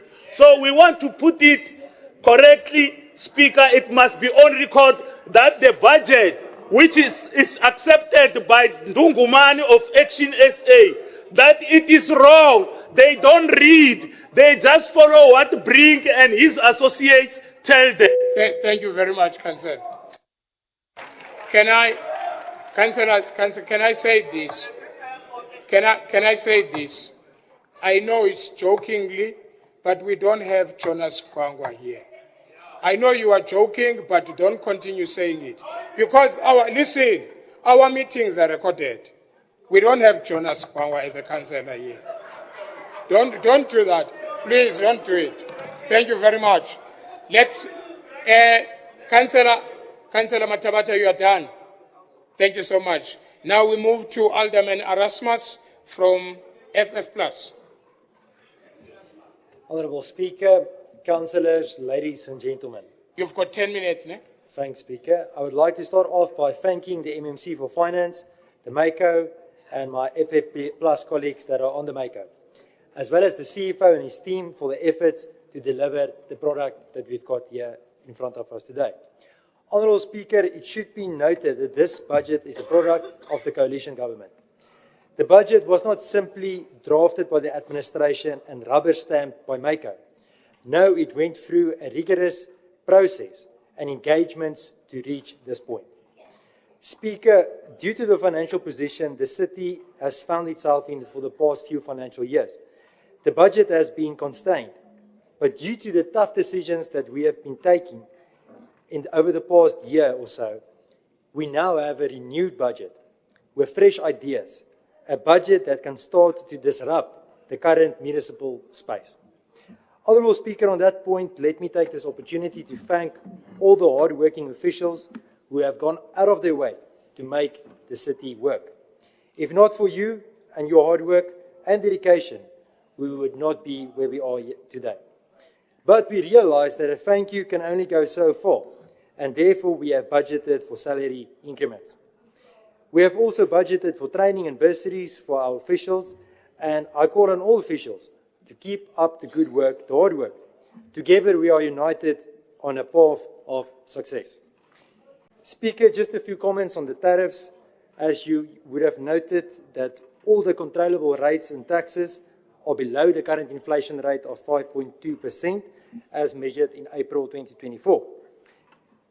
We are further excited to announce that not only has the pensioners' rebate on property tax been increased, but from 1 July 2024, pensioners no longer have to apply for their rebates on a yearly basis, but only every 3 years. Speaker, regarding the indigent policy and the recommendation from Treasury to reduce the current offering, we understand MACO's point of view and position on this matter. But, Speaker, we call on MACO to set a timeline for the department to implement credit control effectively. Currently, indigent accounts are allowed to run into the millions of rands, and at some point, those amounts have to be written off. This is an unbearable situation and has to come to an end. Speaker, the recognition of the Yatima program was and is a game changer, and we can already start to see positive results. However, Speaker, it has become evident that illegal connections and the bridging of meters is a much more common occurrence than what we could have ever imagined. We will need to put in a much bigger effort in identifying illegal connections and the bridging of meters. And we would therefore like to call and to propose that we invite the community, together with the private sector, to partner with us in identifying the illegal connections and even consider providing for monetary incentives. Together we can win this war. With that being said, we are further proposing that although we are focusing on the top outstanding accounts, we should not forget about the government, institutions who currently still owe us in excess of 600 million rand, municipal staff who owe us, and of course, councillors who owe the city of Tshwane. And on that point, Speaker, we would like to arrange a meeting with yourself and your team to explain the responsibilities that the office of the Speaker of Council has in terms of outstanding debt of councillors, in terms of the amended Structures Act. Perhaps, Speaker, we should resolve as a house that a councillor will not get any pay increments as budgeted until the municipal debt is accounted for. And Speaker, please allow me to make the following point. A lot has been said on anti-corruption today, and I would like to remind councillors that a bit later on we've got free impact reports. Let's apply the same aggressiveness and intent once we get to those reports. Speaker, we welcome all the expenditure for basic services such as electricity and water. Those are part of the core mandate of a municipality, and which is where our focus should be. The substation battery surge protection is welcome, as well as the rerouting of feeder cables to Doornpoort and the Rooiwal supply areas. Speaker, it is clear that the 15.4 million rand budgeted for sinkholes will not be enough, and we will need to allocate more money to sinkhole rehabilitation in the adjustments budget. Regarding illegal dumping, we feel strongly that we should find a more sustainable solution. Therefore, we welcome the additional transfer stations that will go a long way to curb expenditure on this line item. Speaker, earlier we spoke about disrupting the municipal landscape.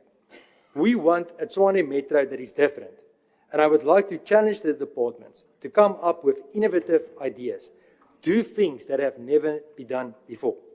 Therefore, we're very happy to see the new ideas, the new processes, with the introduction of the tendering of bills on WhatsApp, as well as the smart security systems at the TMPD.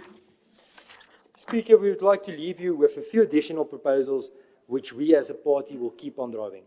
The first point, selling of all non-essential and non-strategic land parcels for capital reinvestment in the city. Selling of all residential municipal properties. These properties are currently susceptible to different forms of corruption. Let's sell these properties and reinvest the funds. Speaker, we strongly feel that a whistleblowers unit should be established, a formal whistleblowers unit, and that funds should be made available for this purpose. We also feel that any outstanding debt from municipal employees can be recouped from bonuses that will be paid at the end of the financial year. Also, Speaker, we urgently need to roll out a policy and a plan to allow both commercial and residential users to feed back into the electricity grid. MMC, when we're procuring the new prepaid meters, let's ensure that these meters are capable of allowing electricity to be fed back. Speaker, we'd like to propose the opening of a business desk dedicated to cut red tape, fast-track applications, such as building plans, land use applications, and the opening of accounts. To obtain access to the business desk, the investor will have to prove that he or she will bring a substantial investment to the city. And once you've satisfied all those criteria, you immediately get access to a package of benefits. This is now the investor, which will include the following: a dedicated liaison officer who acts similar to as a private banker and is tasked to ensure that all the needs of the investor is met regarding applications, and he or she can provide regular feedback as well. Also included is an in-person meeting with the executive mayor, the city manager, relevant MMC, CFO and CEO for the executive to understand what the project entails. Speaker, ultimately, it's a one-stop shop to increase investment in the city and the creation of job opportunities in the city, as well as increasing the revenue base of the city. Speaking in closing, the success of this budget will lie in the execution and management of the budget, and we therefore call on the administration, the MACO, as well as the oversight committees to play their role to ensure the success of the budget. We would also like to propose that departmental budgets becomes a standing item on each oversight committee's agenda to give group heads the opportunity to explain progress made in terms of spending on a monthly basis. Speaker, there are a lot of people praying for the city, praying for this council. Our caucus, we pray for this council. And I would like to encourage and thank all our residents that have been praying for the city. Please keep on doing it. We are not alone. And I would like to repeat this in Afrikaans as well. Agbare Speaker, daar is heel wat inwoners wat vir hierdie stad bid. Ons caucus bid ook vir hierdie stad. En ek wil vir elkeen van daai inwoners dankie sê en ek wil hulle vra dat hulle sal aanhou bid vir hierdie stad. Ons is nie alleen nie. Speaker, here we are here later in a better position. Not in the best position, but at least at a better one. Cancela,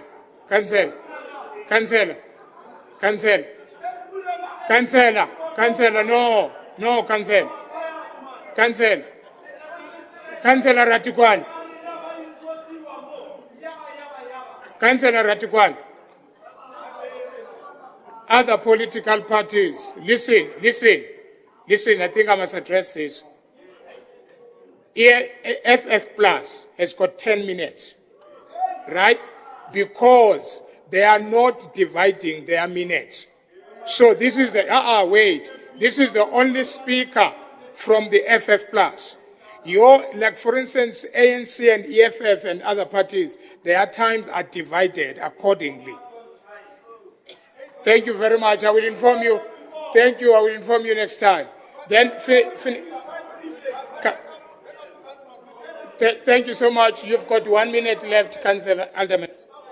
Thank you, Speaker. Let me wrap up. Speaker, we are a year later in a better position. Not the best position, but at least in a better one. Last year, we said there's light at the end of the tunnel. Speaker, we are starting to see that light. And we have the Moody's report to independently confirm that improvement. And although, Speaker, we are used to seeing millions of rands on the budget that we have in front of us today in reports, let's not forget that every rand counts. And as politicians, we have the great responsibility to ensure that every rand is not only accounted for, but that every rand delivers services to our residents. I thank you. Thank you very much. We are moving to the next speaker, which is Councillor Ed Muchumi from the ANC. Your 4 minutes starts now. Okay.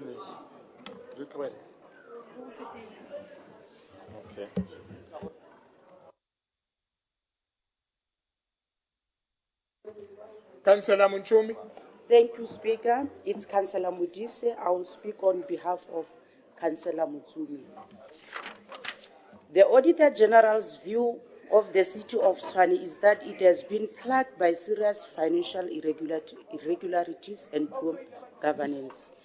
The AG has consistently reported adverse audit opinions for the city, highlighting issues such as irregular expenditure, fruitless and wasteful expenditure, poor financial management, lack of accountability, and inability to implement a sound financial plan. The AG found irregular expenditure for over 10 billion, which could not be properly accounted for. Fruitless and wasteful expenditure was understated by over 1 billion due to the municipality's failure to record such expenses. A clean government, they say, Speaker. The city failed to disclose financial supporting documents, leading to AG being unable to obtain proper audit evidence. The AG found that internal controls were inadequate, leading to a worsening control environment and a culture of non-compliance. There was a lack of accountability and consequence management, resulting in a backlog of investigation and increased unauthorized, irregular, fruitless, and wasteful expenditure. Furthermore, Speaker, the city financial recovery plan was ineffective and revenue collection was worsening due to poor debt management and lack of adequate internal controls. The AG has emphasized the need for the city to address these issues and implement corrective measures to improve its financial management and governance. The city has failed its residents in more ways than one, Speaker. The DA and its coalition partner have failed dismally in the implementation of its indigent policy, which aims to provide free basic services to the city poorest residents. The city has struggled to accurately identify and register all eligible indigent households, leading to exclusion of some deserving residents. Moreover, the city has not allocated sufficient funds to fully cover the cost of providing free basic services to all registered indigent, resulting in budget shortfalls.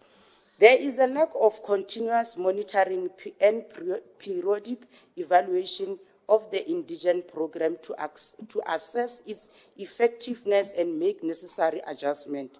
Lastly, Speaker, the city has not implemented an effective exit strategy to help indigent households transition out of poverty and become self-reliant, perpetuating dependency on the program.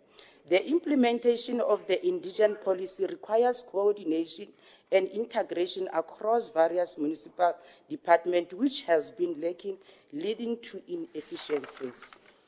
The city faces challenges in terms of human resources capacity to effectively implement and manage the indigent program. The DA and its coalition partners simply do not care for the poor, Speaker. A more concerted efforts are needed to fully realize the objective of the indigent policy and alleviate poverty in the city. In closing, Speaker, the indigent policy in Tshwane municipality has significant implication to its financial sustainability. Improved financial management is essential for the effective implementation of the indigent policy. In summary, the indigent policy in Tshwane municipality has significant financial implication. While it aims to alleviate poverty, its implementation requires careful financial management and well-designed exit strategy to ensure long-term financial sustainability. Thank you, Speaker. Thank you very much. I'll now call Councillor A. Randall. Speaker, It's no longer here. They fired him. Before we speak to... Randall is fired. Councillors, can you stop speaking without me? No, there is under the Randall. Yes, thank you. He is the one that is speaking now. Thank you very much. Can we continue, councillors? Can we continue? Okay, Councillor Matebul.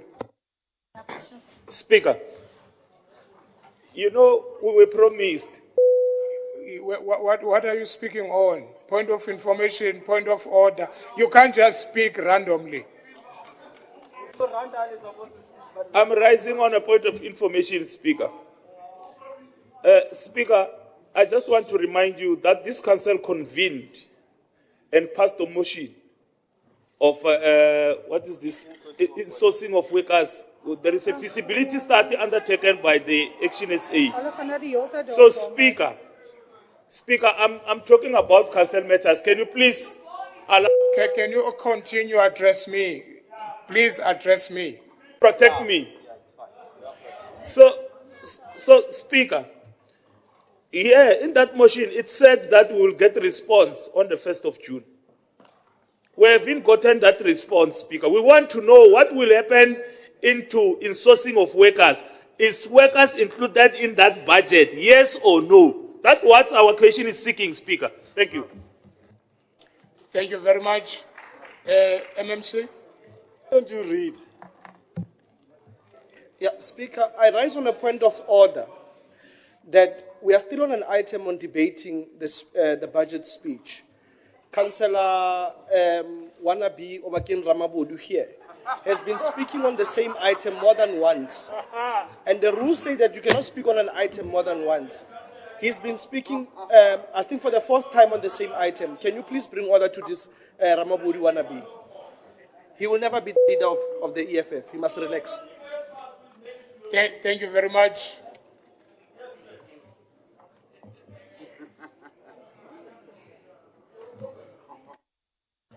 Thank you, Speaker. The core... Councillor Matebula, Councillor Matebula, Councillor Matebula, if you are still speaking on the insourcing, please, we've passed that. No, if you are still speaking on the insourcing, but we can't be, Councillor Ratikwan, I'm not talking to you. I'm not talking to you. Councillor Matebula, to speak.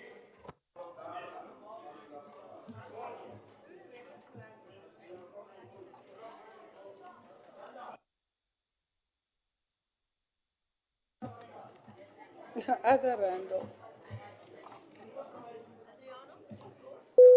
Councillor Randall, can you switch off your mic?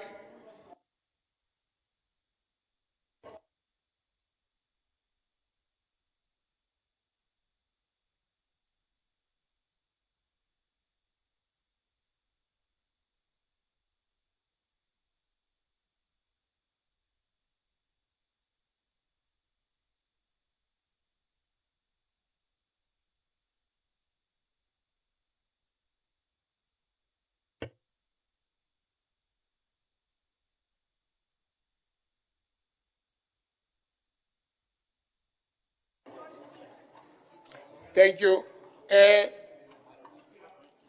You can't find a mic. Shall we be assisted with the mics?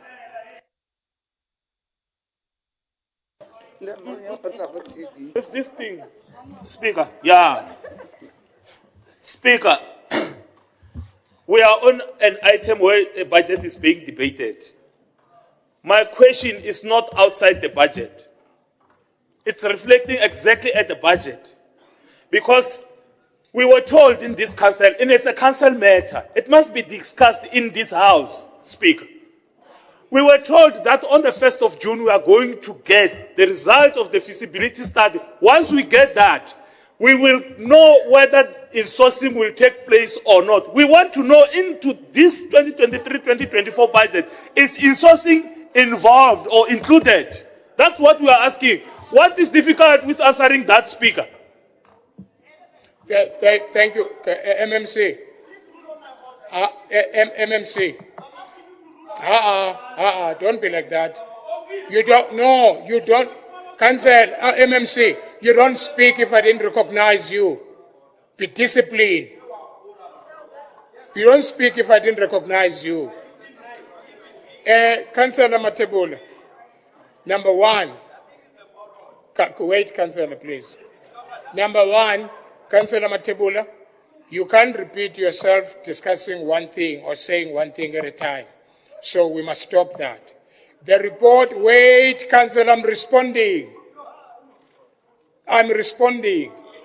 The report that you are talking about that was supposed to be given to you on the 1st, the report should be distributed to the councillors. You will receive that report. You, Councillor, I'm saying you will receive the report. My apologies for missing the date, but you will receive the report. Councillor, councillors. It was not brought by you, that motion. I know. And for you to respond on behalf of that motion is wrong. Because we want insourcing included in that budget. That's what we are seeking for. Because we promised the workers of Ghana that we will insource them. Councillor, the report will be circulated. That's what I'm saying. I'm not going to say anything else. Thank you very much. Can we then move on? Councillor Randall, may you please continue, please. Thank you so much, Speaker. The core objective of the city's 15.6 billion rand budget for the 24-25 financial year is for the residents of Tshwane to find expression and hope in it that will ensure a better tomorrow, thus a budget with new opportunities. Now, value for money is often defined as the relationship between economy, efficiency, and effectiveness. We all know them as the 3 E's. We must realize how powerful the budget or the financial purse is in a stagnant economy where greater accountability, transparency, and value for money becomes critical. Now, Speaker, today I want to use 3 R's to motivate the adoption of this budget. And let me start with the first one. Is it a realistic budget? The tabled budget clearly outlined the confined fiscal space in which we must deliver services. We must build new and maintain existing infrastructure whilst providing support to our vulnerable residents and attracting new investors to join us in growing our economy and providing jobs in Tshwane. So let's agree that realistic plans and the effective execution thereof is of great importance, and that this budget is indeed all about growth, sustainable growth, inclusive growth, and smart growth. My second R, Speaker, I want to use is a responsible budget. Fiscal responsibility means using what we have wisely, collect our revenue in a sustainable way, calculate tariffs with great sensitivity, sticking to our budget by spending responsibly, and be responsible and make the investment in the city's greatest asset called human capital. Further to this, we also have the responsibility to allocate often scarce revenues amongst competing needs. In return, our residents have the responsibility to participate in our processes, IDP and budget, and to pay for the services they use. Speaker, you know money is like blood. It needs to keep moving around to keep our economy going. But when money is spent elsewhere or not responsible, it will flow out like a wound. Ask those who loot and lie. The third R, Speaker, is this a resilient budget? Resilient budgeting emphasizes a proactive approach. Why is it then important to present a resilient budget? Because it needs to withstand the increased frequency and severity of systemic shocks, such as natural disasters, economic crises, pandemics, etc. Further to this budget shows resilience as it seriously considered the needs of the most vulnerable residents. Coupled to this also, this budget challenged us to look at innovative infrastructure funding, such as municipal pooled financing, triple Ps, SPVs or special purpose vehicles, and tax incremental financing. But Speaker, we must remember that behind all the words and numbers in this budget are decisions that will reflect the direction set and commitments made. And taken together, they will help shape the course of our journey. And I'm also reminded of the words of our great Madiba, and I open quote, "After climbing a great hill, one only finds that there are many more hills to climb," close quote. For the sake of the people of Tshwane, we need to make a concerted effort to climb these numerous hills that lies before us together in order for us to be successful in the execution of this budget. I thank you.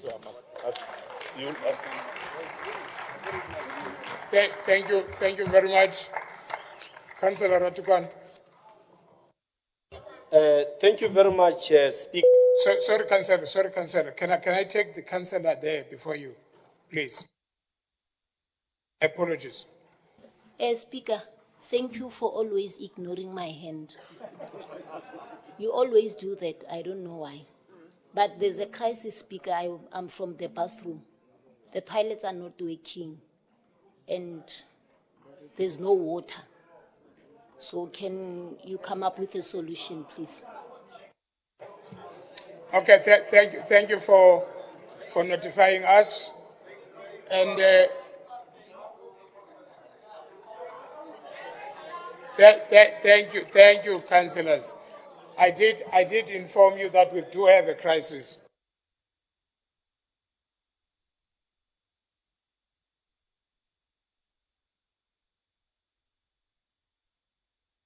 Maybe the toilet which has water is not one of the mayor, so that he normally walks naked. Councillors, I informed you during the time when ANC asked for 10 minutes caucus, not at Alderman. During the ANC was asking for 10 minutes, I did raise the fact that we do have a problem of water. And wait, at that, we are going to Listen, what happened earlier on, the only thing that we had a problem with was e-taps. So we didn't have the problem of e-toilets. Now that we are raising that we are having a problem of e-toilets, we are going to attend to it. Then if we... What do you mean now? There are people who are responsible for that. Then wait, I will wait for their feedback, then we take a decision then. I can't take a decision while I've still sent someone to go and see what's going on. Order. Because I was told... Order. Wait, Councillor, noted. Order. I was told that by 12 o'clock, this problem would have been fixed, which is it's only the taps. I was not aware of toilets. Then point of order, then Councillor Ratukwan. Speaker, you are...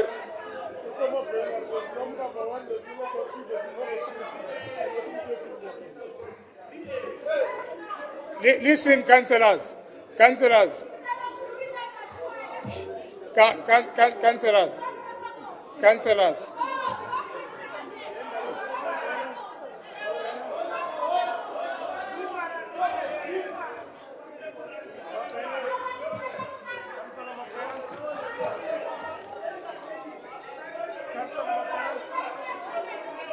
Okay, point of order. Councillor Matebula. Councillor, there is a point of order there. Can I listen to it? Can I listen to the point of order? Speaker, I'm worried because you are also online and you are misinformed. And as a result, you are misinforming the residents of this city. The entire city center is waterless. Now, I wonder where you got that briefing. The useless MMC is sitting here, and you got briefing from his officials, most probably. The entire city center, since yesterday, it doesn't have water. That is the situation we're sitting in. Can you kindly please get proper briefing? Councillors. Speaker. Councillors. Speaker. Councillor Matebula, can you put your hand down? I still have Alderman Malulega to give. Let me respond to the point of order, Alderman. Councillor, when we came in the morning, the briefing that I had about the house was not to have water in taps. Wait, Councillor, I'm responding on what I was briefed on. Then the second point was that there is water for toilets, which is number two. Now the councillor is raising it to me that there is no water. So now, wait, man. Now I want to pay attention to that so that I can give a guidance to the House. I can't just give a random decision without getting the real response from what is happening. Thank you very much. Alderman Malulek. No, thanks, Speaker. When Councillor Neo was saying that there was no water, I was asking myself, what did she do to realize that there's no water for flushing? But Speaker, let's enunciate on the requirements of OHS. Therefore, OHS dictates that there should be potable and running water in a building at all times. Therefore, you must take a decision now. We can't proceed any further. If there's no potable water and running water at all times, as required in law. Therefore, this is not me, it's not my suggestion, it's OHS. Yeah. That we can't be in a building that doesn't have water. Don't choose whether it's drinkable or for flushing. Therefore, make a decision around it before we proceed. We can take a 5-minute adjournment before you make your decision, but we can't continue if there's no water. Yes, you may come in. Yeah, thank you very much, Speaker. Speaker, I'm raising on a different matter, but they coincide. I don't want to entertain the issue of the toilets and the water. I think our colleagues have dealt with it properly. But equally so, Speaker, we are not here in council to play. There is an approved motion from the Action SA that we are going to insource workers. There was a commitment on the report that report will inform the budget. We want and request that this House grant us at least 30 minutes or an hour so that the feasibility study of Action SA in terms of insourcing can come here so that we can deal with it before we approve the budget on insourcing. So I'm asking for 30 minutes caucus break. We be given what we were promised and what the workers were promised. Otherwise, we cannot approve this budget if the workers are not insourced. All those workers that Action SA is lying to day in, day out, they deserve an answer. Because elections are finished, it doesn't mean they must all be used and we must forget about them. Elections or no elections, we need our report on the feasibility so that when we approve the budget, we can know whether the workers will be insourced, yes or no. The second issue, Speaker, is that if then we don't have that report, then we can't continue and pass the budget. And we are promised the report at a later council, let's say the council of the 27th, but we are expected to pass the budget today. Because then what is the point of that report then if it's not going to form part of this year's budget? So we need our report, Speaker, and let's take a break so that you can also deal with logistics of toilet and so on. Nyabonga, and thank you. Thank you very much. 30 minutes caucus is granted. Councillors, yes, that's what I'm trying to address now. No, that's what I'm trying to address now. If I don't give the caucus, you fight. If I give the caucus, you also fight. I will deal with the issue of water. Councillors, I'm granting the 30 minutes of caucus and the 30 minutes to deal with the issue of water, to get the information. Thank you very much. So we are coming back.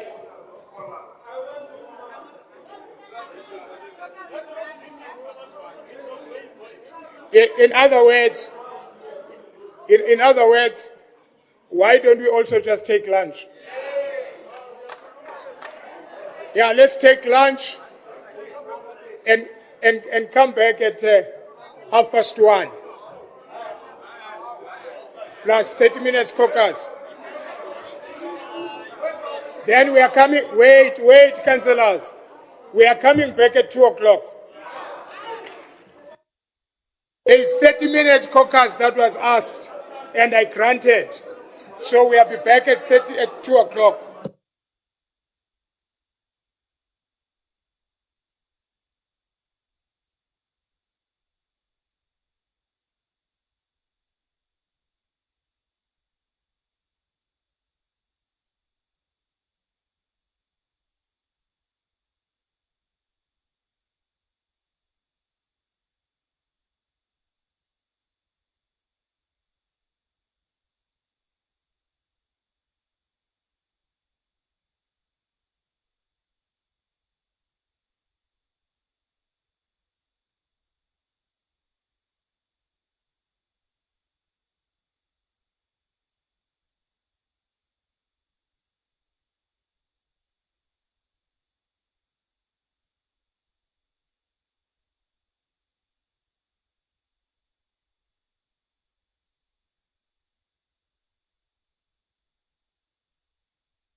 Yeah, we are gonna Jackie Ace. Today you are wearing beautiful dress, man.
Speaker nyoko ya hayi awunemetsi.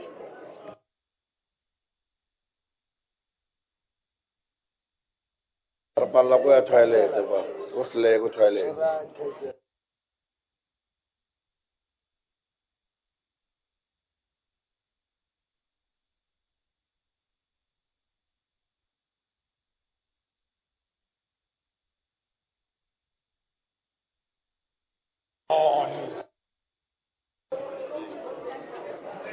Thank you very much, councillors. May you please take your seats. There is no order, Speaker.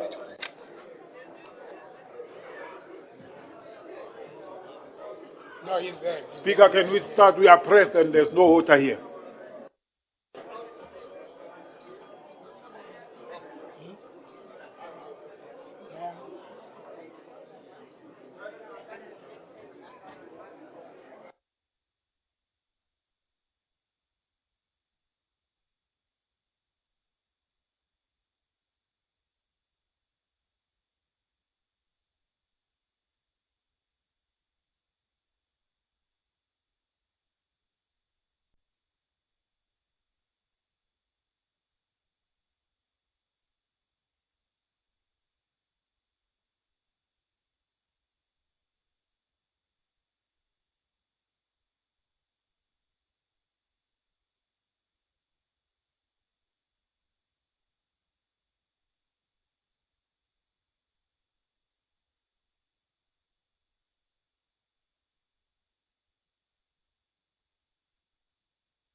Councillors, please take your seats.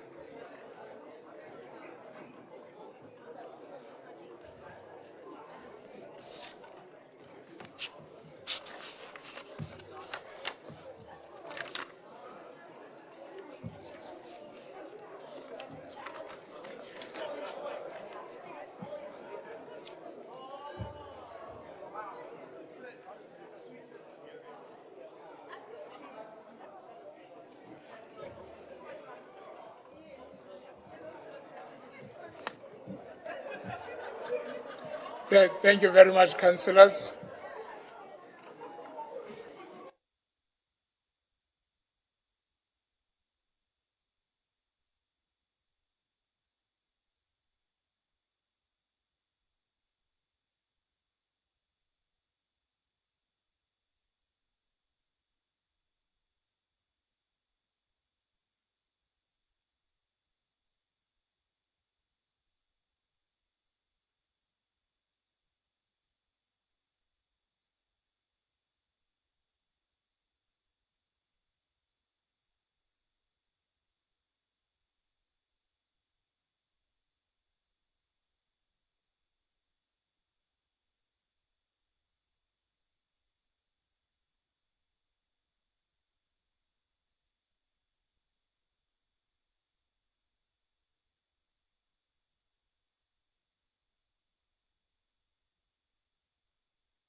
Thank you, councillors. May we proceed?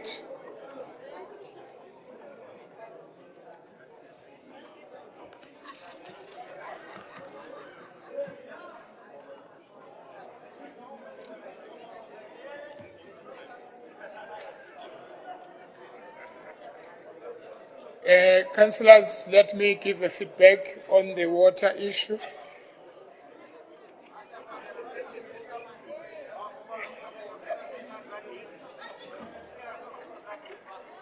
Thank you, councillors. Thank you, councillors. Yes, Speaker. I want to say something, but I'm not going to say it. Yes, Speaker. Councillors, the issue of water, it has been dealt with. The water will be fully in our system in 30 minutes' time. Speaker. I'm talking about the water. Speaker.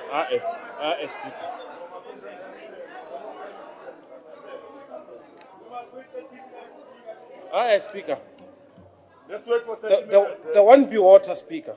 I'm giving a feedback here. No, they are giving you a wrong feedback. The one be water. No, you don't know that. No, they are giving you a wrong feedback. No, you don't know that. Speaker, ask Fosu what happened to water. He knows very well that he instructed municipal workers to go and switch off the water because he believes that I'm not going to ask that, Council, because I don't have a report that you are saying. I'm telling you. I've got no. I'm telling you got the wrong. I'm giving a feedback. You must ask MMC Fosu. He knows very well what happened to the water. Councillor.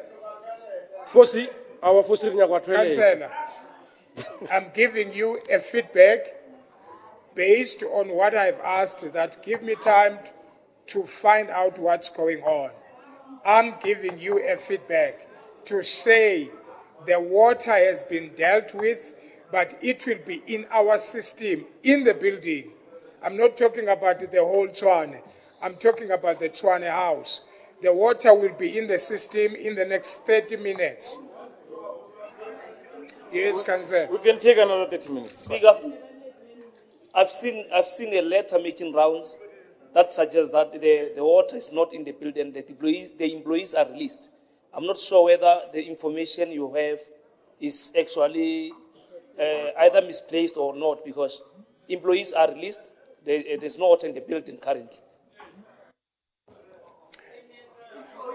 Thank you very much. I know that employees have been released. Councillors, why don't you allow me to speak? No, why don't you allow me to speak? Because we went out for an hour and a half, so I'm expected to give a feedback. Why don't you allow me to do that? Why don't you allow me to do that, to give you a feedback? Because I noted, Council, because if I don't give you a feedback, you'll complain. Remember, I don't deal with water, I don't do water. So I'm taking the report that I've been given. I'm not dealing with water, and Nani, you are not dealing with water. So the feedback that I'm giving the House is that in 30 minutes, the water will be in our system. Part of the building has water and the other part is not. They are working on that for the water to be in the system. The whole city, I'm not talking about the city here. I'm talking about the house that we are in. I'm not talking about the city. And there are people who are dealing with the water for that, for the city, not me.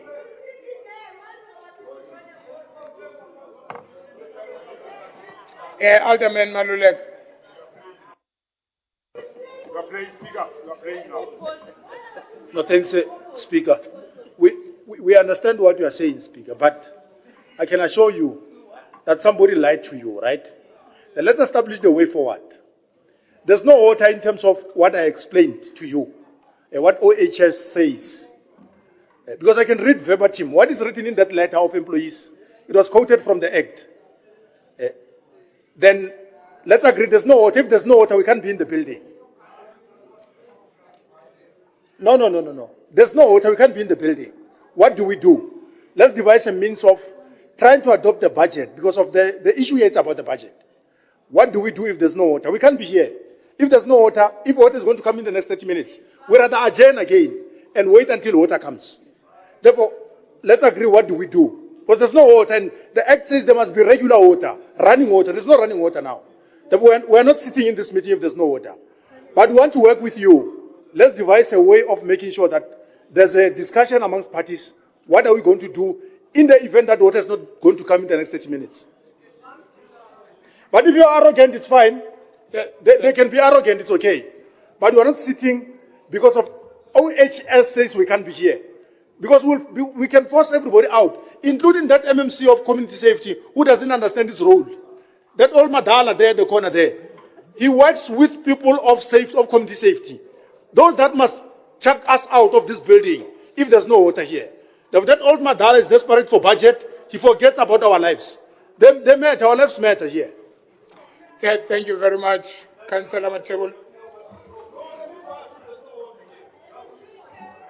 Speaker. Yeah, thank you very much, Speaker. No, it's mine. I think we must not be preoccupied by the budget to the extent of compromising our health. We can't. Speaker. We are human beings. Before becoming councillors, we are human beings. Sorry, Councillor. I've noted you. Yeah, I was saying before we become councillors, we are human beings. And we cannot say we are law-abiding citizens as this council, willy-nilly or inconsistently. The law says we must leave, and we are going to leave. Thank you. Thank you very much. Sir, Councillor Matebul, I'm coming to you. Councillor? Thank you, Mr. Speaker. I just want to say that lots of people were without water for more than 2 days here in Sunnyside, and they carried on living. We can carry on working with no water. We don't need water to work. Thank you, Councillor Matebula. Councillors. No, Speaker. Councillor Matebula. Then after you, Councillor Marishani. Speaker, I want to remind you of a scenario or a reality which happens to our female colleagues here. There is an issue of infection to our female colleagues. Speaker. If there is no adequate water to clean the toilets, we can't continue working. Because tomorrow we would like to have this sitting and we don't have colleagues here and they will be sick.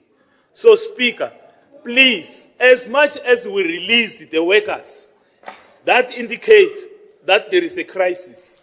And we should, at all material times, lead by example It's not only us within the city who doesn't have water. And water must not be a provision for us only because we are councillors of this city. If there is no water, we can't continue to work. All of us, we must set that example. We can't continue working without water, Speaker. It's not the first time it is happening. It happened in the previous times. When there is no water, there is no way we're having a sitting. Can we please, Speaker, not have a sitting? It is your call. It is your call. If anything happens here, Speaker, everything will fall into you. These people will even take you to court again. So you must think properly about it, Speaker. Thank you.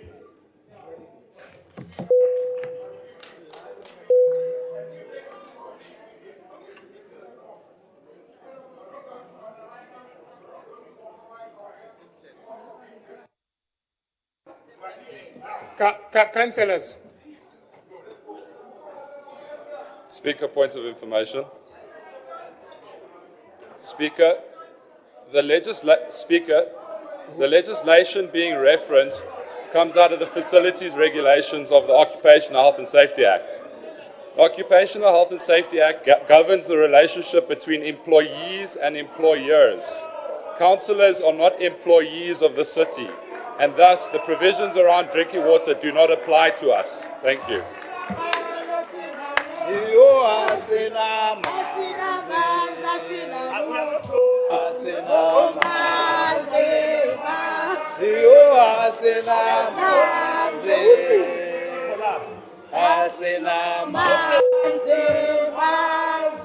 Councillors, why don't you find a way forward than living?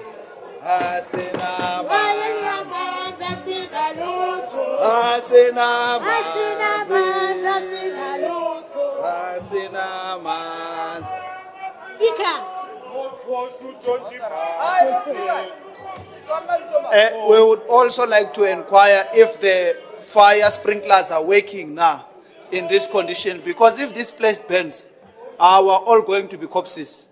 And Speaker, you have noted me. We cannot sit here and allow a budgetary allocation while our people do not have water. We're not going to sit here and discuss a budget whereby insourcing is not there. So this white elite must know that there's no budget that is going to be passed here without insourcing. We're telling you, Speaker, if this white group of pensioners, they are going to sit here and think that that budget is going to be approved, you will know us. We are also living. We want insourcing, we want water. That fat guy called Fosi must stand up and go resolve the water in Sunnyside. He's sitting there, he's fat. That fat guy must go solve water.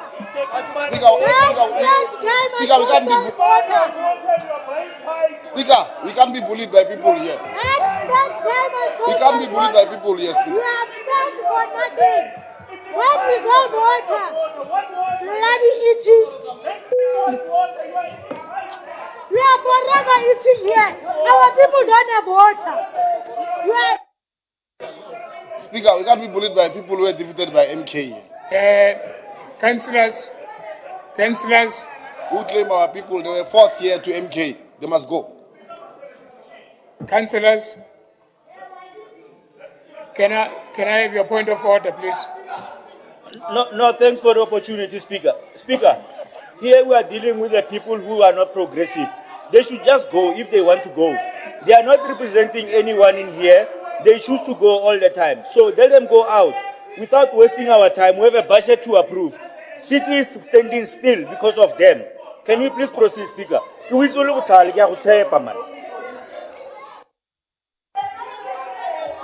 Councillors,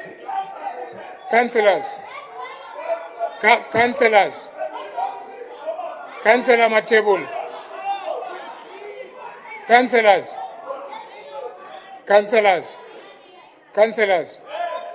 councillors, are you sitting down or leaving?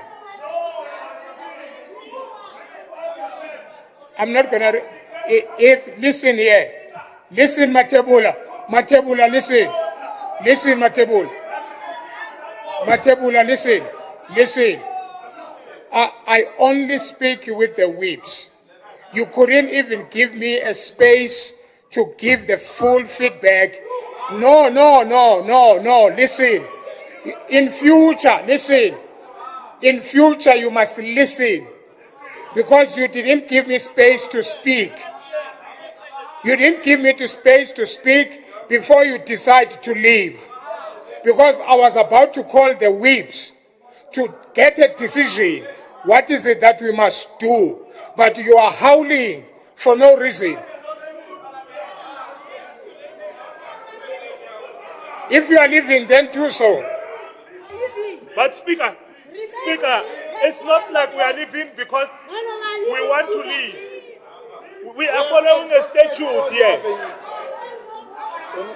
We are following a statute which says if there is no order, we can't be in the building. The law is clear. Councillor Matebul, can you organize your chief whips to come here? Councillor Tema, can you call your chief whip to come here? Bring your chief whips.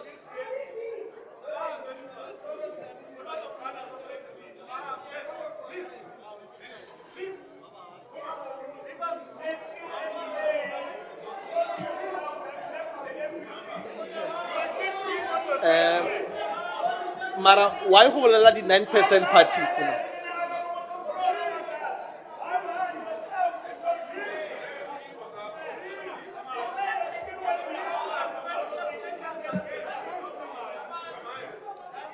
Chief Whip.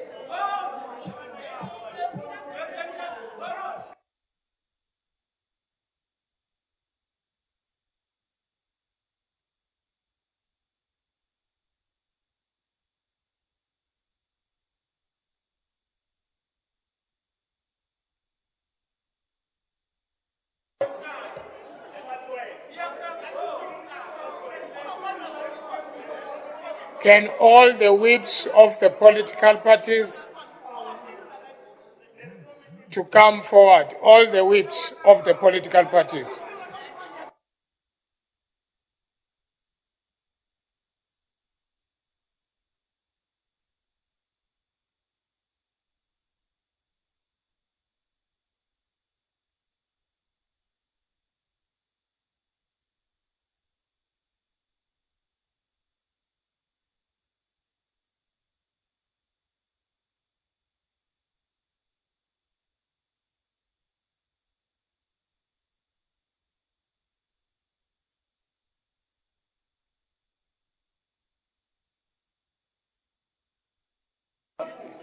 Matebula, you are not going to tell me what to do. You are not going to do that. All right. Now I'll ask the Secretary of the Council to count if we form a quorum. Let's just count the quorum. Yeah, go back to your seats, please. Let's count the quorum to see if we form it.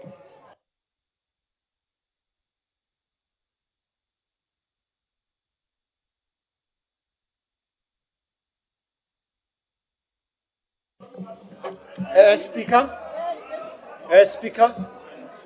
can I ask you a question? What if a lady is on her periods? And I'm just asking a normal question. Wait, councillors. Wait, councillors. It's just a question that needs clarity. Councillors. I want to hear what he's saying. I want to hear what he's saying. Can you be quiet, ladies? It's a question. I just want to hear the question. I didn't hear. Can I just get an answer from anybody? Say it again. What is the question? Speaker, women can speak on. Councillors, please. I just want to hear the question. I want to hear the question.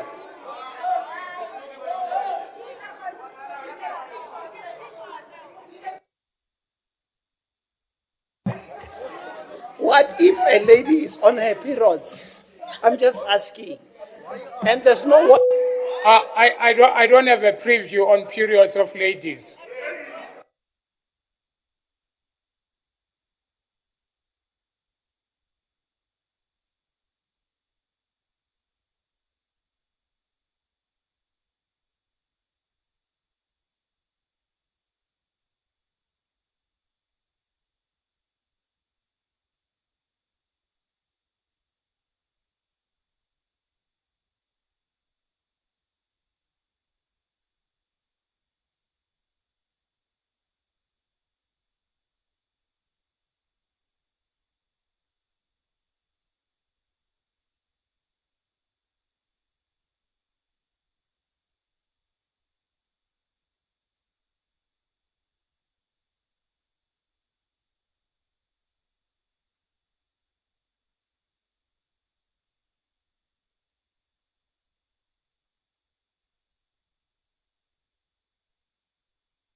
And thank you, councillors. Thank you, councillors. We do form a quorum. Wait. Before you clap. We do form a quorum, but I need a response from the 30 minutes that was asked. I was asked 30 minutes to get the response or the feedback of the water fully in the system. No. Yes, Honorable Speaker. No. Honorable I was Speaker, briefed by the officials. You have the power to make your discretion as a Speaker of Council. That's what I'm doing now. That's what I'm doing. I'm saying, we are a quorum, but we are not going to continue until I get a confirmation that there is water in the building. That's what I'm saying. That is my decision. No, not tomorrow. Speaker. I will get a response as soon as I finish here. Speaker, I'm waiting for a point of response. information. Can you stop talking when I'm talking? Point of information, Speaker. You know, can you stop? Your voice is not sexy.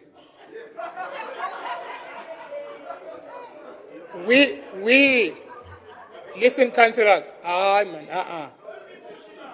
not.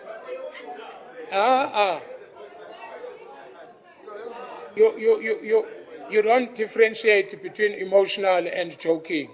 You don't. Can you be quiet, please? My decision is this. We are a quorum to continue with the meeting. Wait. Probably you didn't hear the other part. I'm saying I'm waiting to be informed that the water is in the building by the people who have said they are asking for 30 minutes, which is I'm not going to disclose those people to you. They are not the one. You mustn't think it's these ones. Can you wait for 30 minutes and then I get a feedback if we have water? And if we don't have water, all of us, we want the budget to be passed, but we can't take a risk. I asked for 30 minutes. 30 minutes, is it that too much? You waited for an hour. I'm asking for 30 minutes. Then if we don't get a proper feedback, then we'll take a decision. 30 minutes, thank you.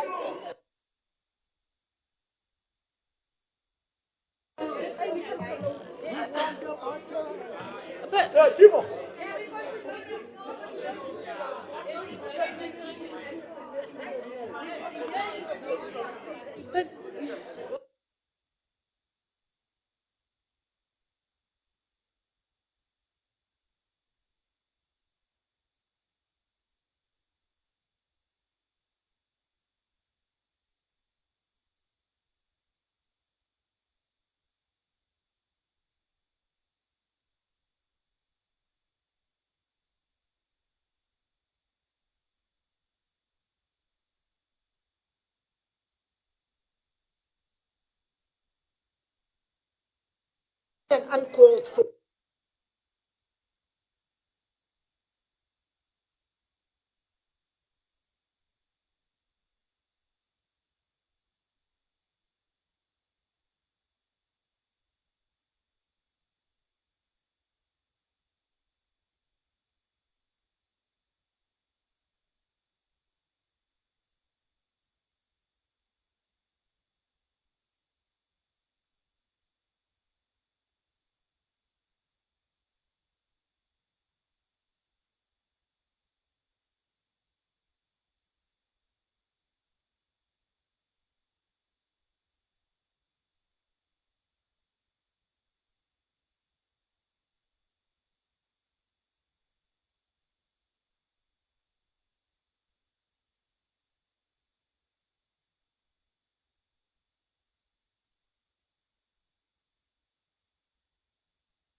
When as an African woman and you are a traditional leader, Mm-hmm.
Councillors,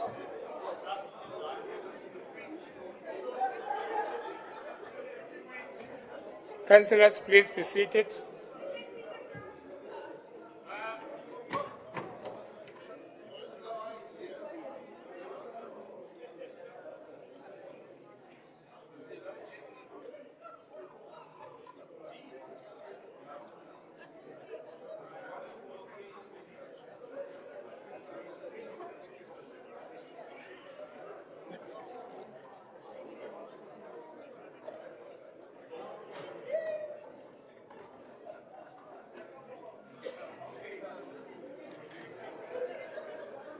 Can we take seats, please?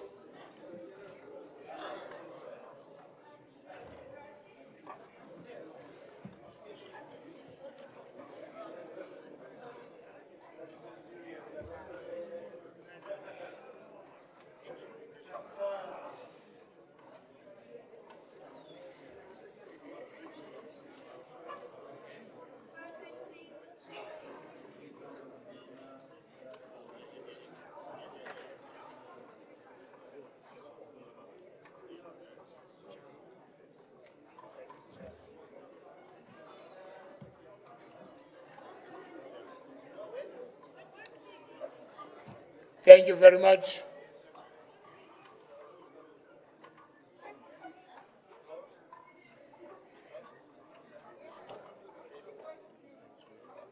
Councillors, we are a quorum to continue with the meeting. But the issue of water is still a problem. I don't think it would be Executive Mayor. Speaker, I didn't mean to interrupt you. I'll give you opportunity to finish. I just have a suggestion to make. Thank you, Speaker. Speaker, I'm calling for a caucus or a break of an hour and a half to enable the water to return to this building. Thank you, Speaker. The caucus is granted. Mr. Speaker, a caucus is an event where we can speak to each other, make plans. This is not a caucus. This is just a break. Thank you very much.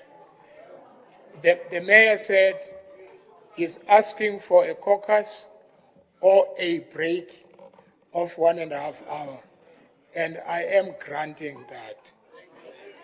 Thank you very much. Wait, let me check the time. When are we coming back? It's 14:46 now. Then that means we'll come back at, is it 16:15? 16:15. Yeah. Thank you.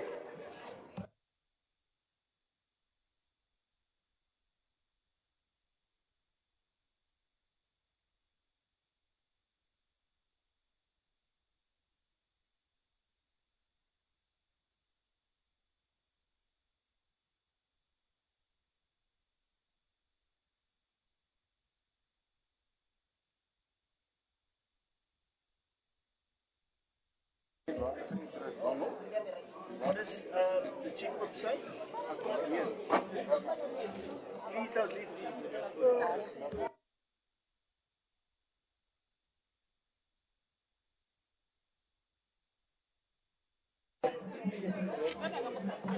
Speaker, I think maybe 2.5 hours would have been appropriate.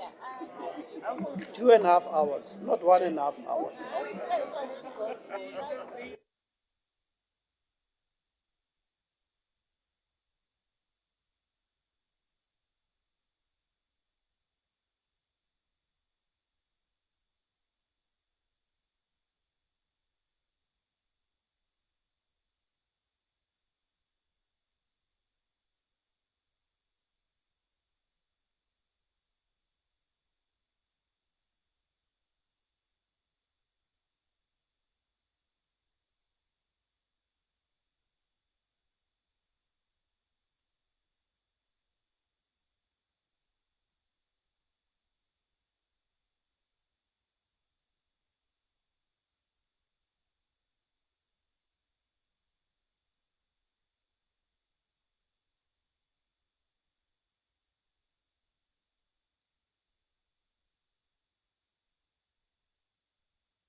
Hello to all the residents of City of Tshwane.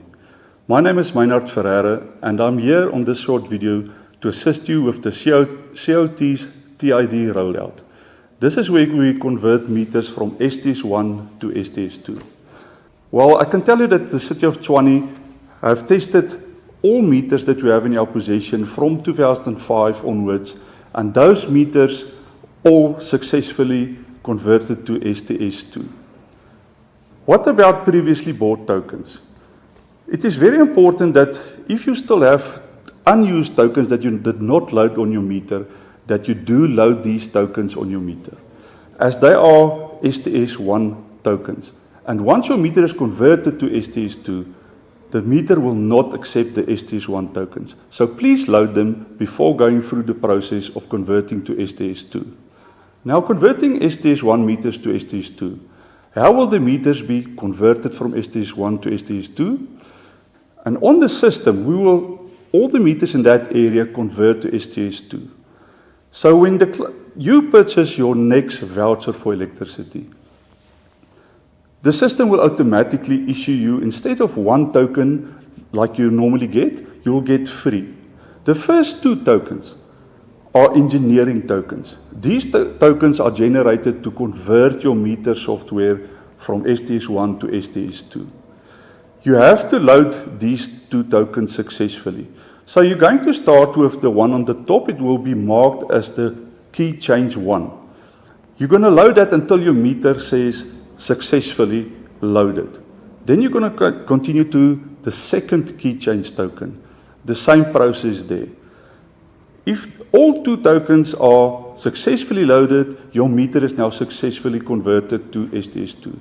So the voucher you got now, the number 3, is a STS2 version, and your meter will accept that. How to load the tokens? You start by entering the 20-digit tokens. You make sure that token 1 is accepted. Some meters will say successful. You will know your meter version. Some will show a happy face.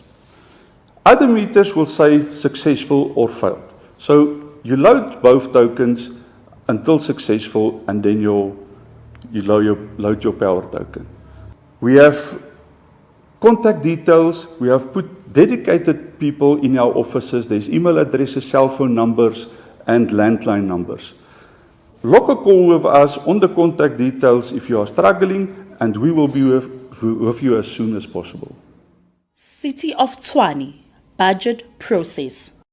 Our budget is informed by the needs raised by communities and has taken into account the city's 10 strategic priorities in response to needs raised. Where does the city's revenue come from? The city's revenue comes from property rates, service charges on electricity, water, and sanitation, and refuse removal, which make up 80% of the revenue basket. The following are the city's revenue sources: service charges on electricity, service charges on water and sanitation, service charges on refuse removal, property rates, interest on outstanding debtors, interest earned on external investments, rental of fixed assets. Other revenue sources include financial transfers from national and provincial government, licenses and permits, fines, penalties, forfeits, and other revenue from the sale of goods and rendering of services. How does the city spend its operational budget? The city spends its operational budget on contracted services. These are services that cannot be rendered in-house, i.e., rudimentary services in informal settlements, security services for the city's assets, inventory consumed. This includes water purchases from Rand Water and other inventory, such as maintenance materials, stationery, consumables, etc. Eskom bulk purchases, finance cost, i.e., repayment of long-term loans, employee-related costs, operational transfers to cities' entities, operational expenditure. The biggest portion of the operating budget is for purchasing bulk water and electricity, which make up 40.3% of the total budget, followed by employee-related costs, which make up 28%. These are some of the operational programs that make up part of the budget. The expanded Public Works Program Initiative, Community Development, Education and Training, the Food Bank, Revenue Enhancement, Debt Collection, Prevention of Illegal Land Invasion, Asset Protection, Security Services. Secondly is the Economic Spatial Planning, which covers local economic development and SMME initiatives to support programs that drive local economic development, cooperatives, and trade and investment. Thirdly is environment and agriculture management, which is responsible for the day-to-day household refuse removal and illegal dumping. Fourth is health, which amongst others covers HIV/AIDS programs and drug and substance abuse. Fifth is human settlements, which aims to formalize informal settlements, as well as to supply them with mobile water tankers and chemical toilets.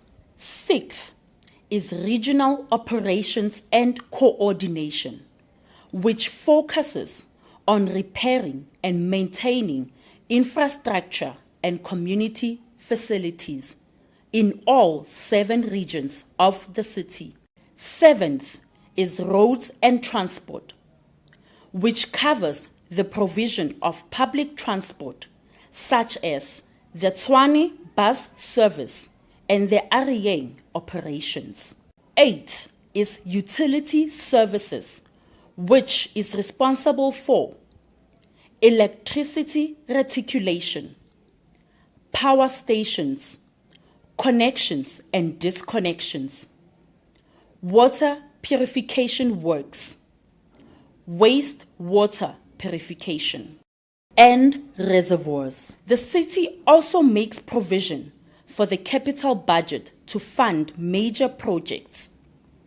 These are what we refer to as CAPEX projects. Part of the city's budget makes provision for programs such as community library services, energy efficiency demand management, neighborhood development partnerships, public transport infrastructure systems, electricity and water losses, public lighting, rehabilitation and upgrading of roads, storm water management, construction of clinics, water and wastewater bulk infrastructure, extension of reservoirs, electricity new bulk infrastructure. It is important to note that the city's revenue basket takes into account the proposed tariff increments for the financial year. This is to ensure that every expenditure item included in the budget will be funded through the anticipated revenue to be generated. There are a number of factors affecting the tariff increases, which include inflation and bulk purchase costs from Rand Water and Eskom. Revenue generation is critical to the financial sustainability for the city, and tariffs play a major role in achieving desired levels of revenue.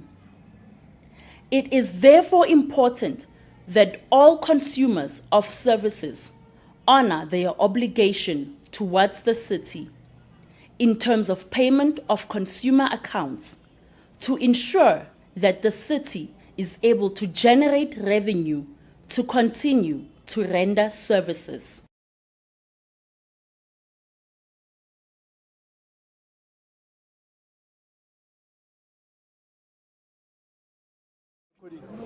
Residents of Tshwane, as you are fully aware about the STS compliance issue that now we have run together with the city, we have deployed our foot soldiers who are our TID guys, who are going to be our technical people who are on the ground to assist you with compliance of S2.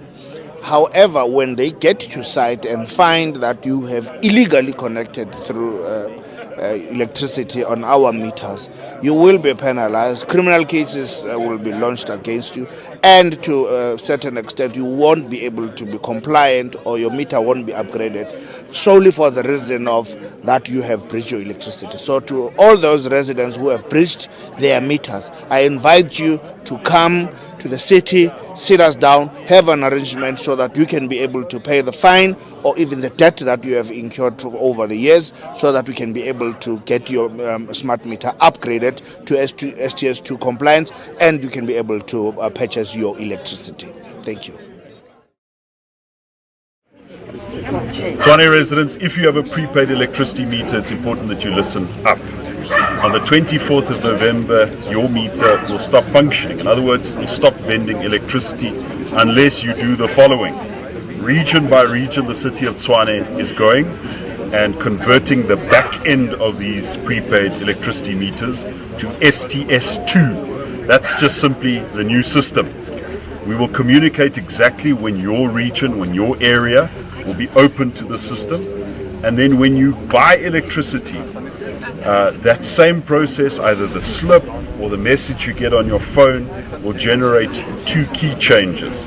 You then have to put those two key changes into the meter in order to open up the gates to STS2, and then from there on your meter will work beyond the 24th of November.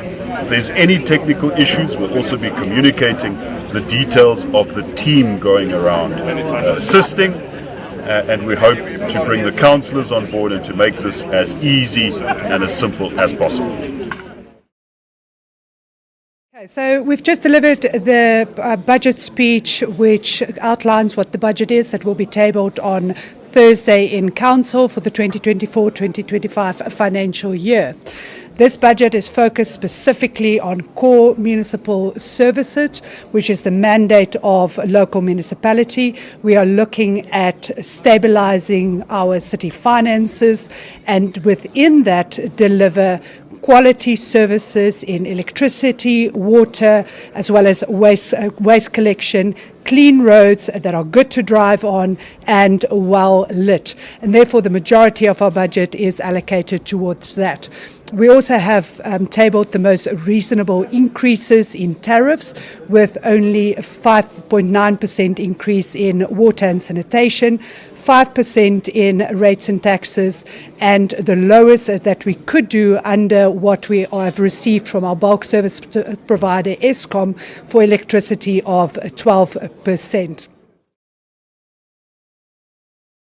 Hi, the residents of Tshwane. My name is Mildred Mogane. I am a registered nurse at FF Ribeiro Clinic in the city center of Pretoria. Ke bona go le botlhokwa go patela di municipal account gore tle re kgona go kry service delivery e re nyakang. If a o kgone go patela municipal account ya go kana wa tla mo Semi-Max go na le customer service ya masepala mo ka tlang wa bolela le bona wa ira di arrangement gore ba kgone go thusa gore na o ka patela byang. Lena le patelang di services tsa lena ke a gopela gore le tsweleng pele le se ke la latla le reng byao every time gore the standard sa city is ka fase ba kgone gore thusa ka ditokelo tsa rena. Hi, residents of City of Tshwane Municipality. My name is Adila Baimia of the Customer Care Service at municipality offices. It is most important to pay your municipality bills to avoid any service disruptions. For good service delivery, you have to make sure to pay your account to your service provider. And if not, you will definitely run a risk of getting your services disrupted and any interest added onto the account. By paying your account on time and in full, municipality will be there for you. Greetings, residents of Hammanskraal. Today, the 15th of April, the City of Tshwane is embarking on a water meter audit. This follows a launch of the Magalis Package Plant project, a project that will ensure that there will be clean water in the taps of in the affected areas in Hammanskraal. The purpose of the audit is to confirm the residents that will be receiving this clean water, and we want to ensure that the meters are still in good conditions. Where the meters are not in good conditions, we will install new meters. But we also need to confirm the information of the account holders so we are billing the correct residents. The audit starts today, the 15th of April. We are starting in Hammanskraal West. We will cover all the affected areas by the 31st of July. It is important that the residents open their doors to the Tshwane teams that will be conducting the audit. However, it is important that you know how will they look like. One, the teams that will come into your houses, they will be carrying a piece of paper that confirming that they are contracted by the City of Tshwane for the audit. Secondly, the officials will be carrying their employee cards. However, should you be uncomfortable with the teams that are in your houses, you are more than welcome to call 012-358-9062.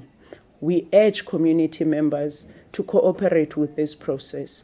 There is a lot that depends on the conclusion of this process for some decisions to be made by the council. Thank you. Good afternoon, residents of the City of Tshwane. We have now spoken about how your account works, how to read your account, as well as how your electricity tariffs and prepaid electricity works. Today I would like to discuss how your water tariffs are calculated. Every resident and account holder in the City of Tshwane pays a flat rate for the first 9 kilolitres of water. This is called a network access charge, which gives you right to use the networks and the water networks of the city. As part of that water access charge, you get 9 kilolitres of water for free and 9 kilolitres of sanitation for free. For everything that you use above and beyond that first 9 kilolitres, you pay on a sliding scale per kilolitre that you use. I hope this lets you understand how your water charges in the city works. Greetings to the people of Tshwane. This is Councillor Zwane, the MMC for Environment and Agriculture Management in the city. Today I'm out in the field with the teams that are doing bin verification. A bin verification program started in February. Our aim is to make sure that we update our billing system, because we've identified that there are people who are receiving the service but not paying the city. And also there are people who are paying but not receiving the service. So our teams are out in the field following the refuse truck in each and every day of the collection. So these people are identifiable with their badge and also the reflectors that are written with the City of Tshwane emblem. So we are appealing to the communities to allow them while they are conducting this survey, so that we make sure that we close the revenue leakages that we've identified. Thank you. Dear residents, please be aware of your weekly waste collection schedule in your area. Kindly take part by placing your waste bins outside your household for collection. The city is working hard to keep Tshwane clean by doing the following: providing plastic waste bags to informal areas, clearing illegal dumping, collecting waste weekly, providing garden refuse and landfill sites, doing public cleansing, picking up litter, providing 240 litres waste bins. Please play your part. Do not dump illegally or litter. The City of Tshwane, the city that works for all its people.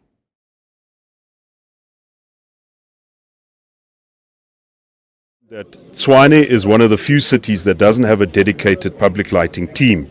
The same people that work on the overhead lights in terms of electricity or the overhead lines are the ones that have to attend to public lighting. So we're going to establish a dedicated public lighting team, and we're going to make sure that we get far better value for money out of street light contractors.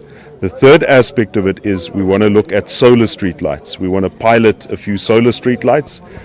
And as much as people say, oh no, but solar streetlights can be stolen, what we find in practice is that the electricity supply to streetlights is very often stripped. And to replace a solar streetlight is going to be far more effective than trying to replace the entire electricity infrastructure supporting streetlights. But I do want to confirm public lighting is a major priority for us, because it's not just about orderliness, it's also about road safety and the safety of communities. If you get home and it's dark, obviously it creates opportunities for criminals. Very, very big priority for us.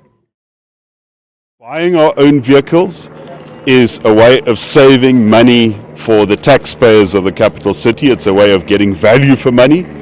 And of course, the other important aspect of buying our own vehicles instead of leasing them and making somebody else wealthy is that we've got to look after these vehicles. And this was a message that was very strongly emphasized by MMC Kingsley Wakeland and others here today, is that we must treat these vehicles almost like our own. In fact, there's a higher standard, and that is we must treat these vehicles like they belong to the people who we serve, which is in fact the case.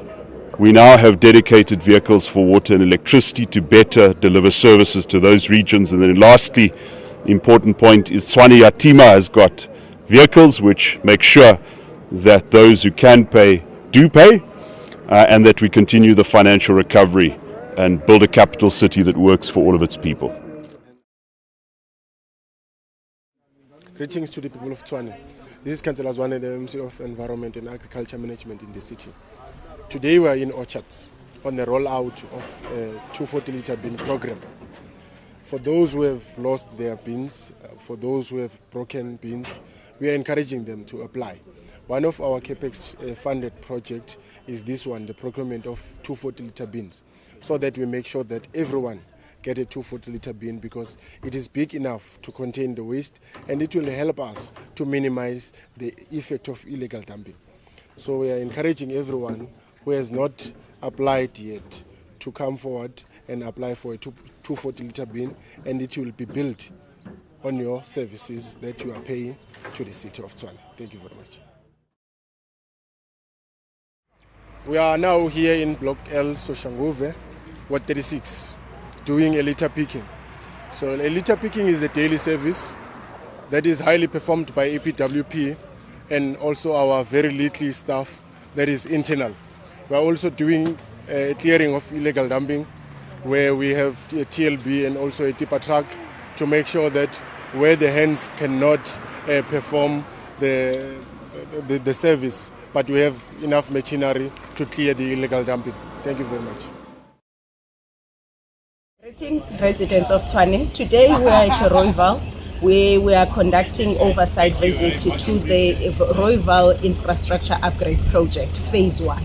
It is important that obviously we have promised the residents of Hammanskraal and the Rooiwal areas that there will be improvement in the quality of effluent that is coming out of this plant.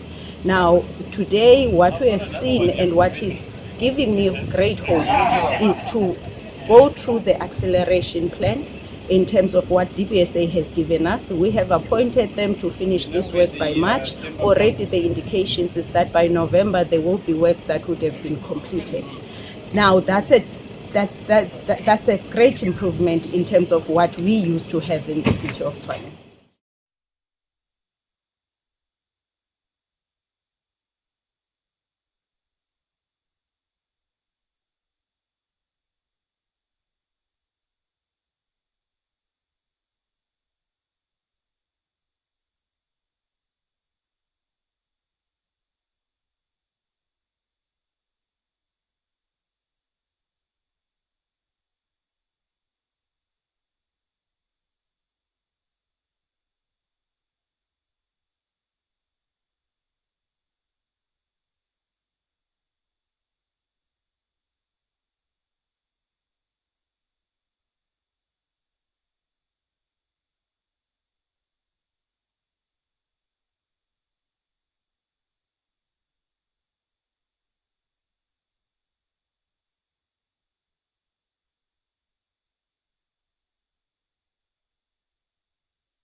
Councillors, please be seated so that we can be counted.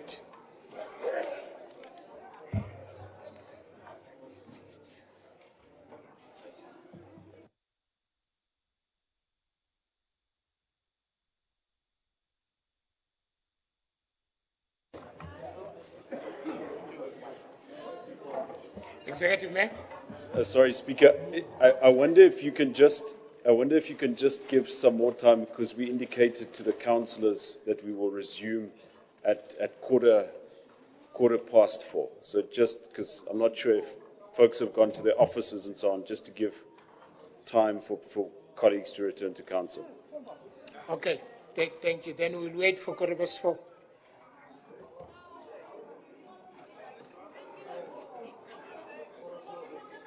Okay. Let's, Executive Mayor, let's give up to 4 o'clock at least. Can we check those who are in the offices to come back?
noma bangathi uyikhansela noma bangathi uyimeya kunento ngemeya ekholwayo kunento ngekhansela ekholwayo ngoba ujehova makakuvulela uvulela newodi yakho hayi aningizwa le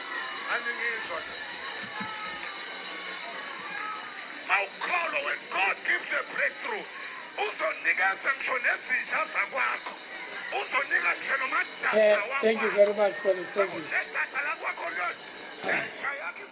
I was just bringing a motivation that these councillors, they must not be discouraged. God is still the same. Hallelujah.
Please ring the bell one more time, please.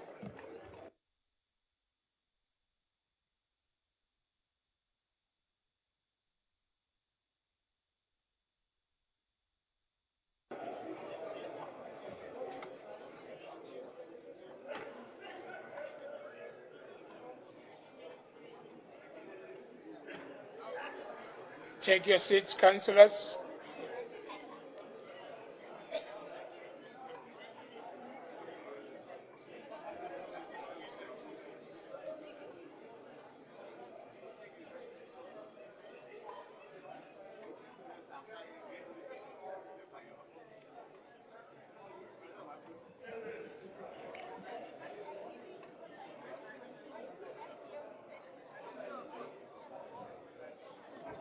Take your seats, councillors, please.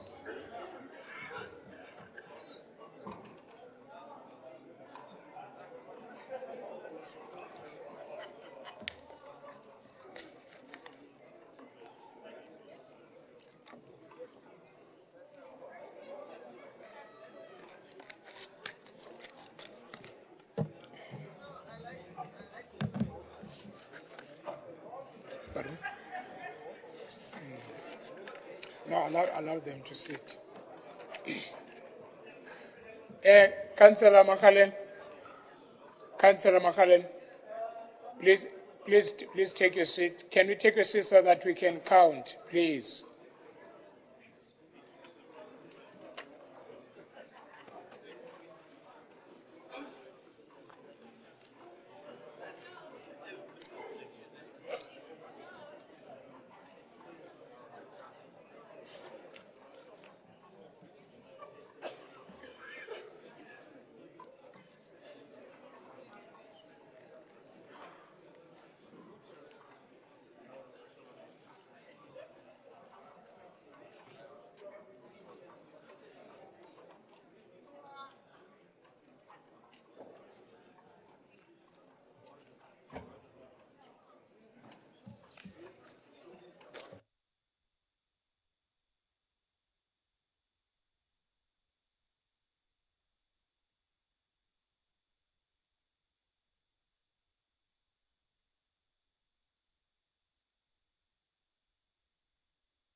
Thank you very much. Yeah. Okay. Thank you very much, councillors. We do form a quorum. Then we are moving forward with our meeting. Remember, I was still on the list of speakers, and I will proceed with the speakers that are here. Now I'll call upon the Councillor Moshaseti from Cope. Cope, Councillor. Councillor.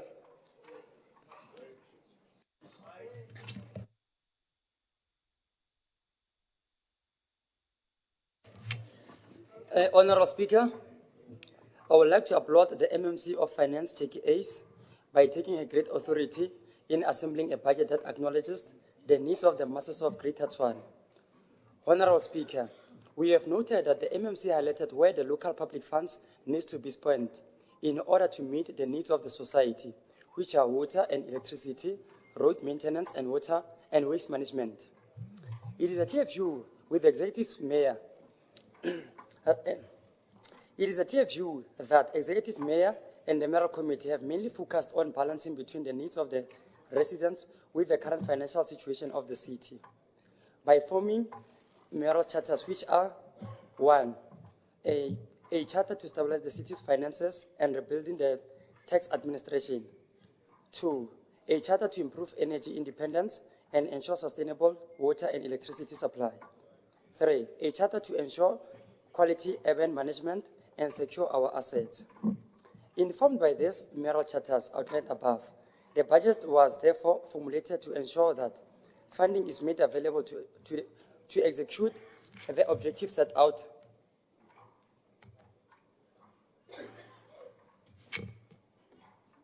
Fundamentally, it should be noted that this budget does not promise paradise, but seeks to create or establish a strong building blocks in our ongoing effort to turn the city's financial position around. Honorable Speaker, allow me to reflect on the previous successes attained in the recent past under the stewardship of His Excellency, the Executive Mayor, Celius Brink. In the financial year 2022-2023, the city has recorded a milestone achievement by moving from an adverse opinion to a qualified audit outcome, as revealed by the Auditor General's report. The city also managed to clear 2 of the 3 adverse audit findings identified by the Auditor General and is now focusing on clearing the 3rd, relating to property, plant, and equipment.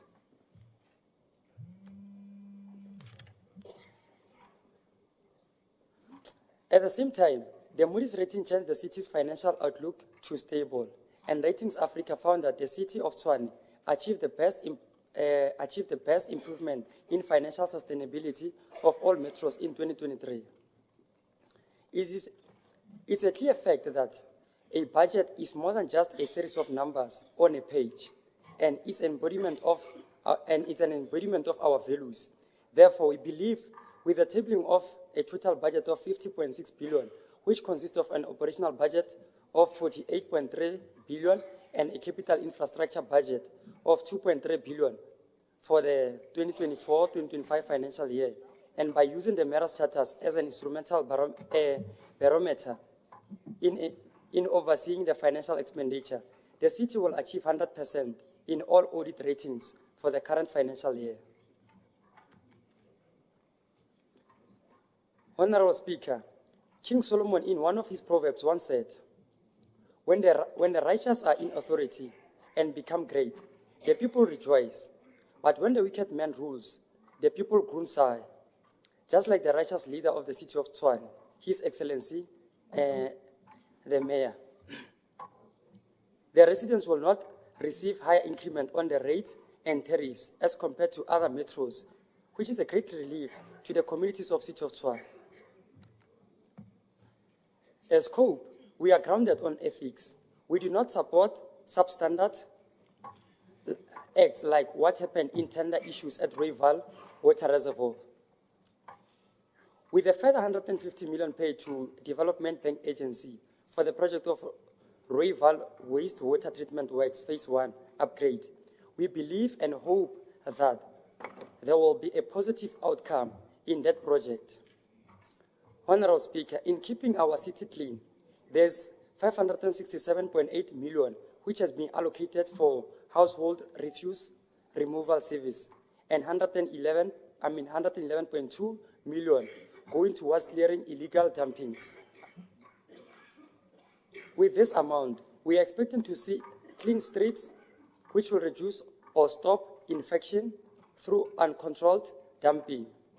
As I conclude, I would like to emphasize on enhancing safety and drive quality services to our residents in communities. As a COPE, we suggest that all street lights in communities should be backed up by solar system and the cameras, and the cameras must be installed along all the street lights and buildings of the city. This will help in a quick identification of the crime culprits and send them to where they belong, which is in jail. And the city will be redeemed from the pandemic of load shedding and thuggery in the streets. I thank you.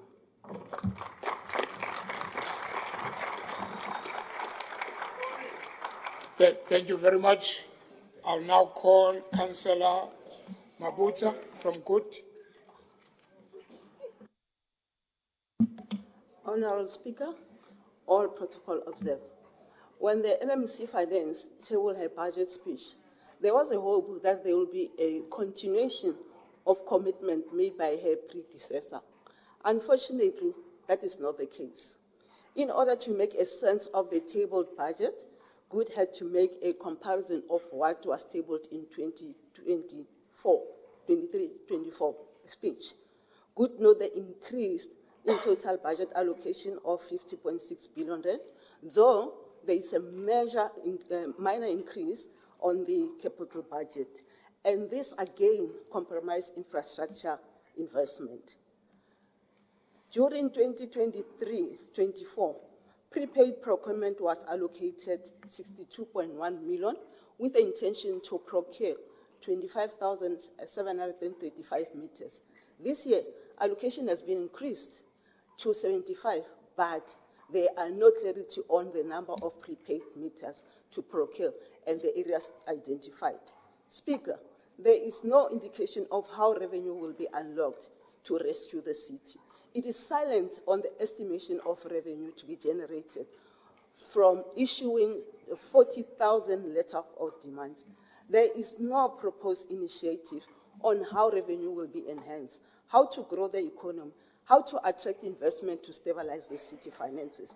How will the city be independent from ESCOM if there are no plans in place to introduce renewable energy initiatives such as solar system?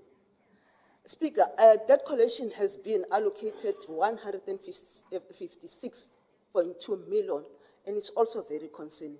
For example, meter readers are allocated 52.1 million. Is it not too much? Debt collection, 54.6 million. Cash collection fees of 49.5 million. Is the city going to appoint any service provider to give this much allocation? Revenue management, just revenue management war room has been allocated 2 million rand.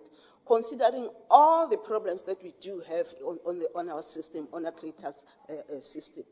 Good is of the view that it will be difficult to reduce water losses and leaks if there is no allocation on water meters. Speaker, water tanks is still the order of the day, despite commitment made in the previous budget that it will be reduced through providing bulk water. It looks like there are no effort to address this problem.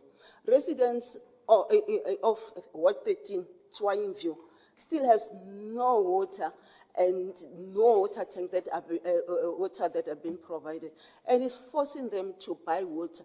And if you look at that community, most of them are unemployed, and there's no electricity, no water. It's like they're living in a desert. This has to be corrected and be attended urgently. So, most of the roads in Tshwane have potholes due to non-maintenance of roads, and 50.8 million will not be sufficient. In such areas such as Winterfeld, residents are still using pit toilets, and this is unacceptable after 30 years of democracy. This is not fair. Again, residents of Tshwane are in constant health hazard due to piling of rubbish, and goats are eating rubbish on the street. This is just not something that seriously we should be looking at. We really need to make sure that we address this problem. This has to be attended urgently. Unlike the city have to spend 30.8 million to rent specialized equipment. Some of these funds should be allocated to procure waste bins and invest in awareness programs to illegal dumping and train residents to turn trash into treasure to create jobs. This budget does not entirely support the vulnerable in the communities. Only 15,000 families benefit, whereas there are millions of people who are going to bed hungry. 5.6 million is insufficient, and the question will remain of how the criteria was used to identify those who are benefiting in this food bank program. There is no progress regarding registration of indigent as compared to the previous budget. A total registration of 143 in the financial year. When you look at the addressing inequality in the township, during 2023-24 financial year, 747 million was allocated, and this year only 248.5 million was allocated, which means there is serious under allocation and a difference of 498.5, which is a slap on the face of the people in the township. Township economy will not thrive in this budget allocation. When you look at group property, it was allocated 1 billion rand for management and maintenance. No allocation of refurbishment to reduce reliance on private leases. It is also concerning that there is no budget allocated to prevent illegal occupation of land and buildings. When you look at the contract services, previous year, contracted service was projected at 3.7 billion rand. Is there any progress made to reduce that? What is the amount to be projected in this financial year, especially on legal costs? Though this is 30-second, Councillor. Okay. There's no projection on how the city will generate revenue on electricity, sanitation, property rates, sewer, especially when there is a deficit of 4 billion rand. So in closing, Speaker, Good doesn't support this budget. Thank you. Thank you very much. We move to Councillor Kechi Makalen. DA, your 4 minutes starts now. Yes, Councillor. If I can get my allocation for 4 minutes.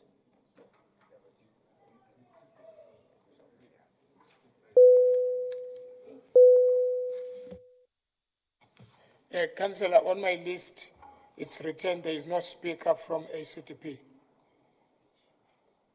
And it was not amended.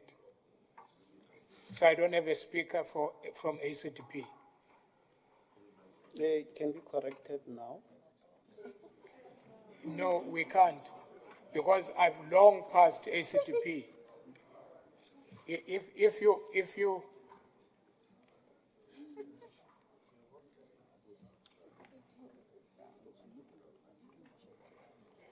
I'm on the number 13th or number 12 year parties to speak. So ACTP is long past.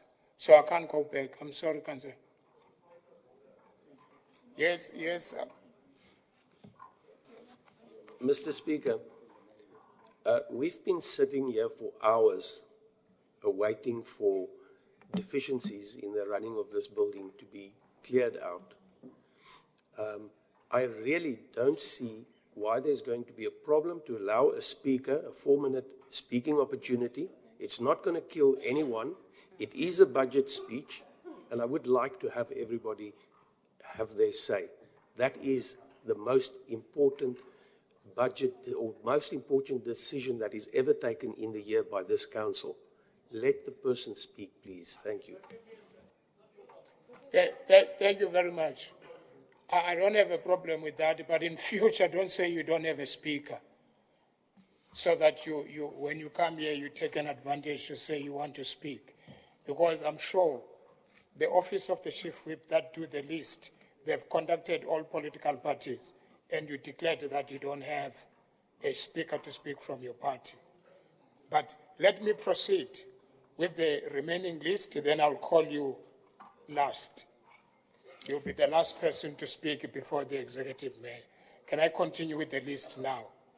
I will allow you at the end of the list. But next time, don't say you don't have a speaker. Thank you. Can I allow Councillor D. William Moses? Thank you very much, Speaker. All protocols observed.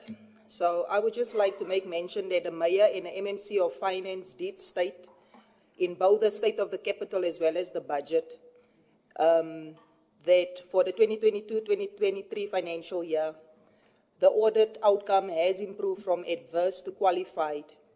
2 of the 3 adverse findings by the Auditor General have been cleared, namely cash flow and creditors. This include a rollout of prepaid electricity meters, the dispatching of bills, the speedy resolution of disputes, as well as credit controls and debt collection measures, such as the issuing of summons against large consumers who refuse to make payment arrangements. This also include the Tshwane Yatima. Our question in this regard is why incorrect billing and complaints is not addressed accordingly to rectify residents' accounts, which they are forced to go from pillar to post to get assistance on, yet the city is asked to disconnect services. The executive mayor also stated, urban management plan,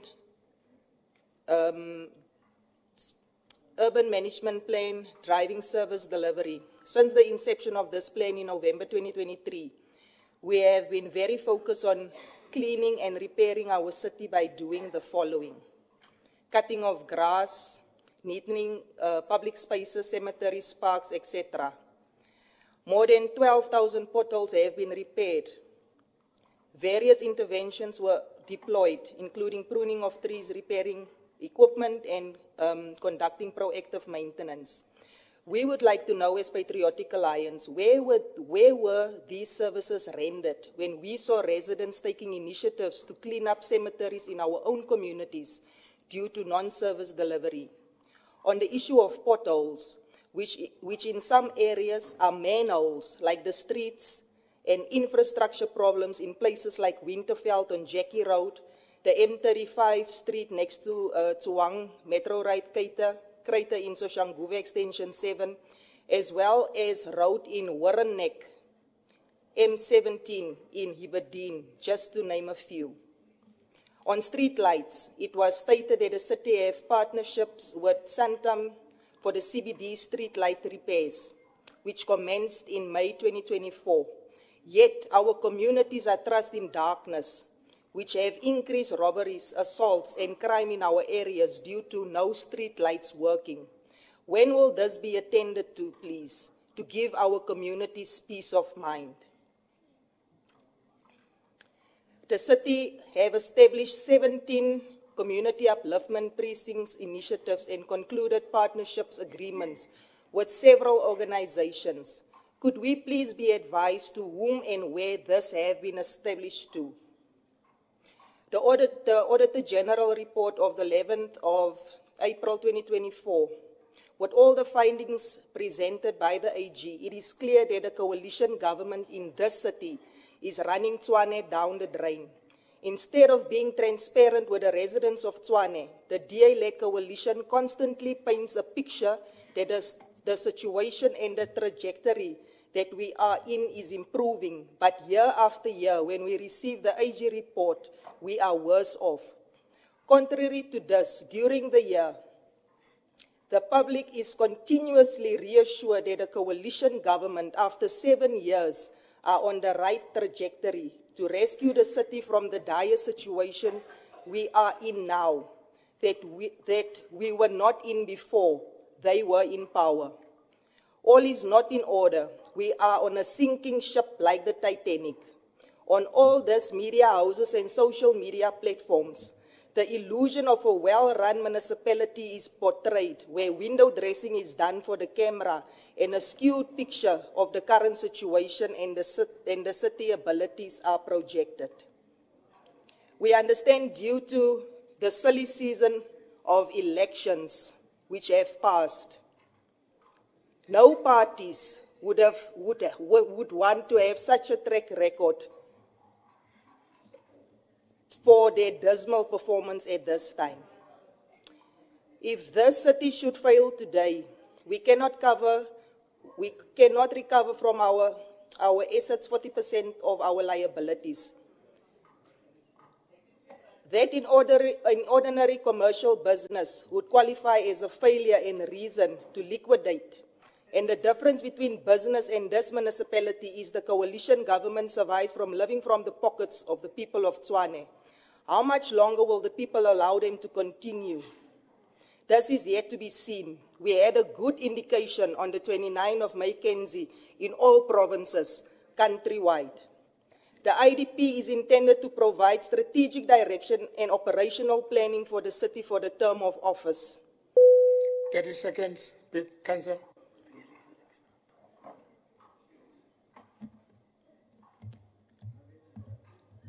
Let me just, in closing, this budget looks good on paper, but how will this translate into our communities and the improvement of their daily lives if we cannot even do the basics right? Please register our vote against this budget, as it does not cater for the masses in the broader Tshwane, including my own community. Thank you, Speaker. Thank you very much. I'll now call Councillor Middlebeck. Oh, sorry, Councillor Mlord from DA. Your 4 minutes starts now. On Oh, can I call you after Mr. Mlord, Councillor Mlord? Okay. Thank you. Councillor Mlord. Thank you, Speaker. On Tuesday, the EFF expressed their boredom during the 2024-2025 budget speech. However, this was not a surprise, given the fact that where the EFF governs, the budget process is fundamentally different to that of this multi-party government. You see, unlike in Tshwane, where the budget details the resources being allocated to residents, where the EFF governs, they believe the budget details what's allocated to them. Where the EFF governs, their pseudo-socialist eyes light up during the budget speech when they think about all the new Gucci shirts they'll be able to wear under their red overalls when, in true EFF fashion, they've expropriated the budget without compensation. But Speaker, those of us who care about good governance and delivering of quality services wholeheartedly welcome this 2024-2025 budget. A cornerstone of DA governments across the country is a focus on infrastructure investment. And we therefore fully support the decision for almost half of the city's capital budget going towards the electrical grid and water infrastructure. Water and electricity are the lifeblood of any economy. And so this multi-party government's massive infrastructure investment shows a commitment not only to delivering on the basics of keeping the lights on and keeping water flowing through the taps, but also a commitment to the growth of Tshwane's economy. A critical part of this investment is the 179 million rand being allocated to the upgrading of substations across the city in order to ensure uninterrupted power supply to our residents. Now, during this election, our substations took a break from the damages caused by load shedding, but just like the ANC's parliamentary majority, nothing lasts forever. And if Minister Ramokgopa is not part of the 71 recently unemployed MPs, he will likely soon tell Eskom to stop burning diesel, and the ANC will once again take away our power just as the voters recently took away theirs. And that's why a further 20 million rand has been allocated to battery surge protection to protect our substations.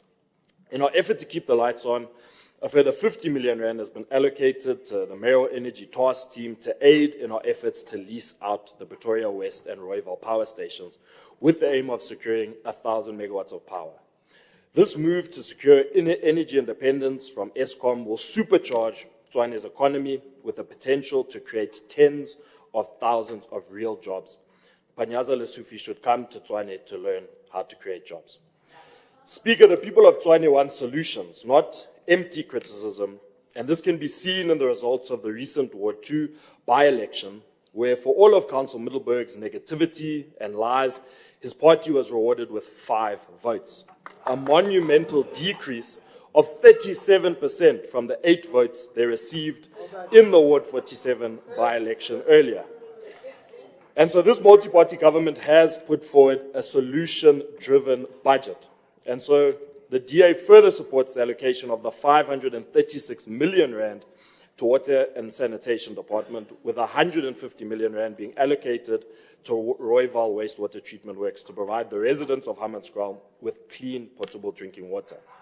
And we're not surprised that the ANC doesn't support this, and I hope that the residents of Hammanskraal are watching, because just as the ANC has abandoned this council meeting, they've abandoned you. The ANC complain about the water in Hammanskraal, but defend the Rooiwal 5 and refuse to support this budget. They sing songs about socialism, but drink champagne paid for by Edwin Sodi. The ANC are hypocrites, and the people of Tshwane have seen them for who they are. Compromised politicians defending compromised officials for their own self-interest. The people of South Africa punished them for this on the 29th of May. Speaker, this budget not only speaks to the needs of our residents, but also the collective hope and aspirations of building a capital city that works for all. Tshwane can become a beacon of hope in Gauteng, and this back-to-basics budget will be the foundation on which we will build a thriving capital city. Speaker, the DA fully supports this multi-party government's 2024-2025 budget.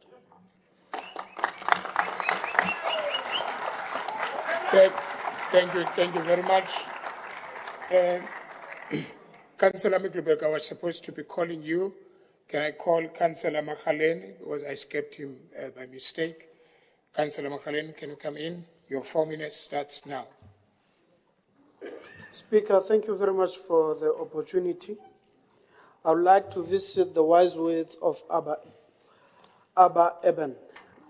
History teaches us that men and nations behave wisely once they have exhausted all other alternatives, close quote. This urges us lends itself to multiple interpretations. It is not only refers to preservations of the environment and ecosystem. Look at our current global warming crisis, food scarcity, and destruction of natural environment. From a financial perspective, it seeks to illustrate the importance of financial prudence and long-term financial sustainability. In this regard, the presentation by MMC Jackie Hayes past Tuesday illustrates exactly that. The balanced budget that wants to address the challenges and the crisis that we have in the capital city. Speaker, MMC Hayes delivered a very sober, pragmatic, and a sound budget speech. She deserves a round of applause for that. She is a beacon of hope in the time of crisis that we are facing. Speaker, I would like to take this opportunity to divert straight into the issues caught my attention after studying this particular budget. The capital expenditure and operational budget of 3.5 billion, Speaker, it is what we will make sure that we achieve our aims of having a smart city. This is not just a pipe dream like the one of Ramaphosa, who has left the Union building. It is about time the DA enter and make sure that we achieve this. With 120 million dedicated to bolstering the information and communication technology infrastructure, which includes rolling out latest SAP system in order to automate and digitize the supply chain processes, in order to make sure that corruption is rooted out. It is about time that we make sure that the people of Tshwane really feel what needs a clean government is all about. Honorable Speaker, I want to tell you also that 5.1% salary increase will be given to them in 2024-2025 financial year. Makhanselara lona a kobamilego a šomago ka thata. Re tla netefaletša gore dipotla tša bona le tšona di hwetša tsokwana. 5% will be given to councillors, and in that regard, I believe councillors need to give themselves a round of applause. Speaker, in conclusion, I would like to state that DA and the multi-party endorse this particular budget. Thank you very much. Okay, thank you very much. Let's move now to Councillor Miklubek. Your 5 minutes starts now.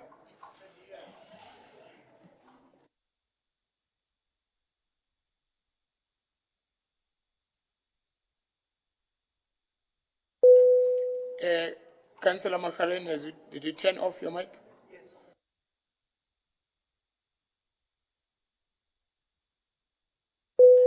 We can't hear you, Councillor Miklubek. Can you try another mic, please?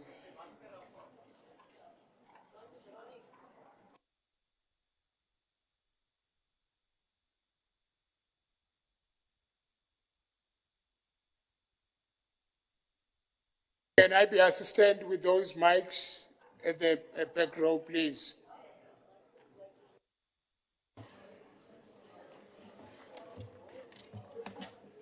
Thank you, Mr. Speaker.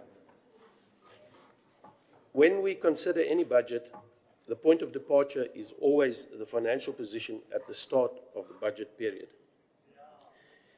We see from this that our current assets, excluding inventory, which we expect to maintain at current levels, amount to 8.2 billion. Contra that, our current liabilities, excluding consumer deposits, which we also expect to maintain at current levels, add up to 14.3 billion. This means that we start the financial year with a shortfall of 6.1 billion carried forward from the previous financial year. This money must be paid, and it must be paid within the year. And to do so means that we will be taking 6.1 billion from votes in this budget intended for this year's service delivery to rate-paying residents instead of spending it on the services we promised them. This budget and the budget speech are illusionary, because once you have allowed for fixed expenditure such as salaries, loan repayments, bulk purchases and capital spending against grant income, there is not 6.1 billion remaining to service the residents of the city. The intent writ large in this budget... Sorry, Councillor. I've been asking this for a long time. Every time when Councillor Mikkelberg is speaking, there are gestures that you are doing. I'm not going to allow that. He's got a right to speak here. Your hatred must stop now. Allow the Councillor to speak. He was voted in here to speak. Thank you. Over to you, Councillor Mikkelberg.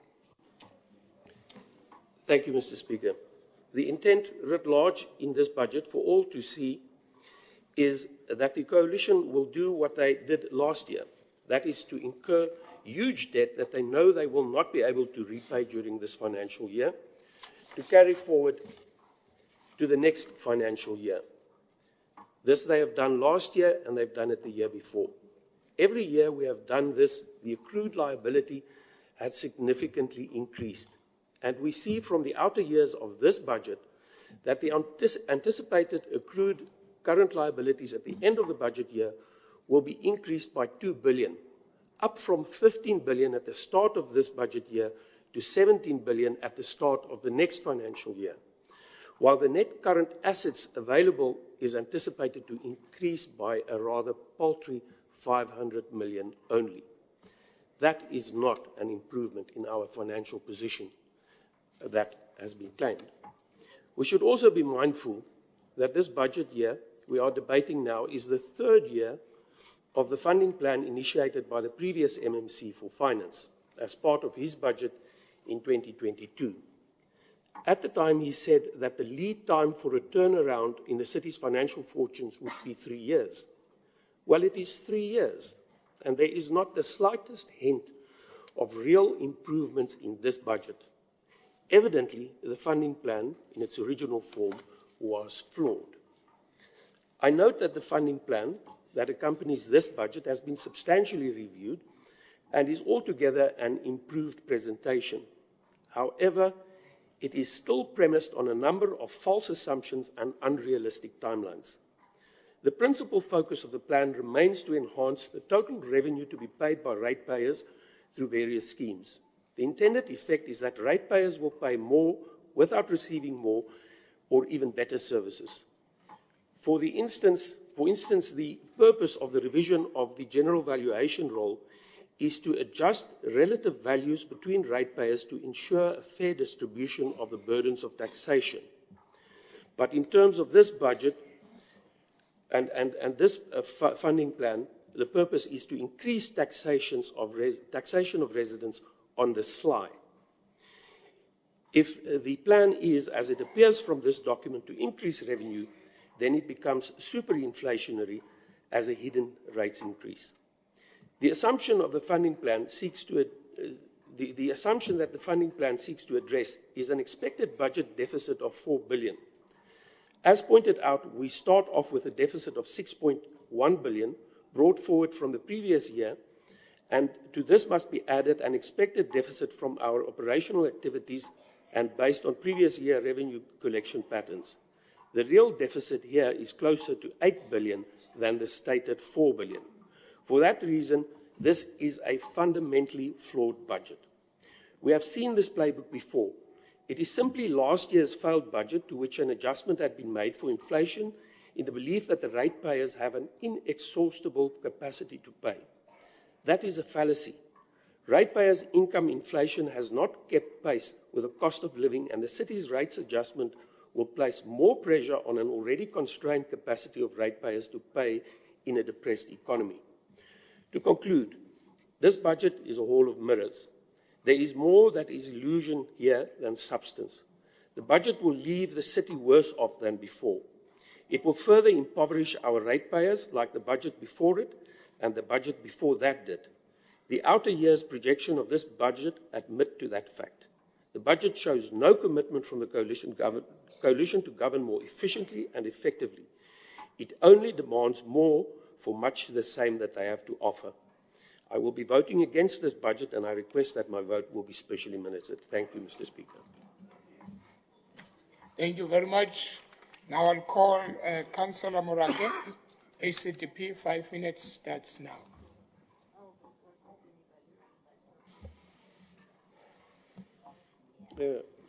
Honourable Speaker, Honourable Mayor, Councillors, all protocol observed. I will not repeat what was said by other politicians, political parties and politicians for the sake of time. I commend the prepaid electricity meter rollout project, which is long overdue. This project will generate a bulk of the revenue we so needed and might put 3/4 of our income in our fiscal. A 1.1 billion allocation for a sustainable housing project is very much appreciated, especially the 55 million budget allocated for stands, which I hope in the future this allocation will be increased to evade land grabs. And we need to understand that our people are very much capable of building houses for themselves, as we can see in areas where there are land grabs. This will also help in reducing pressure on the housing list. I also propose that we consider a 50 rand levy on all the naturalized informal settlement households, including hostels. Of course, with incentives on those in the housing list allocation, which will generate most needed income to the city. The 210 informal settlements in Tshwane is an extremely huge number and must be naturalized and be allowed to pay a little bit of something for the basic services that they consume, such as water, electricity, which they really enjoy. Plus minus 50 million per month if each informal settlement had 5,000 households. And yes, I can imagine how much we spend per month on informal settlement services. Plus minus 50 million per month can be generated if that vision can be achieved. A salary increase is also not enough, but acceptable, very much commendable, considering that inflation has put such a serious strain, a financial strain on both our employees and councillors. Remember that we need not punish our employees for a lack of revenue collection. We as the ACDP support this budget. Thank you.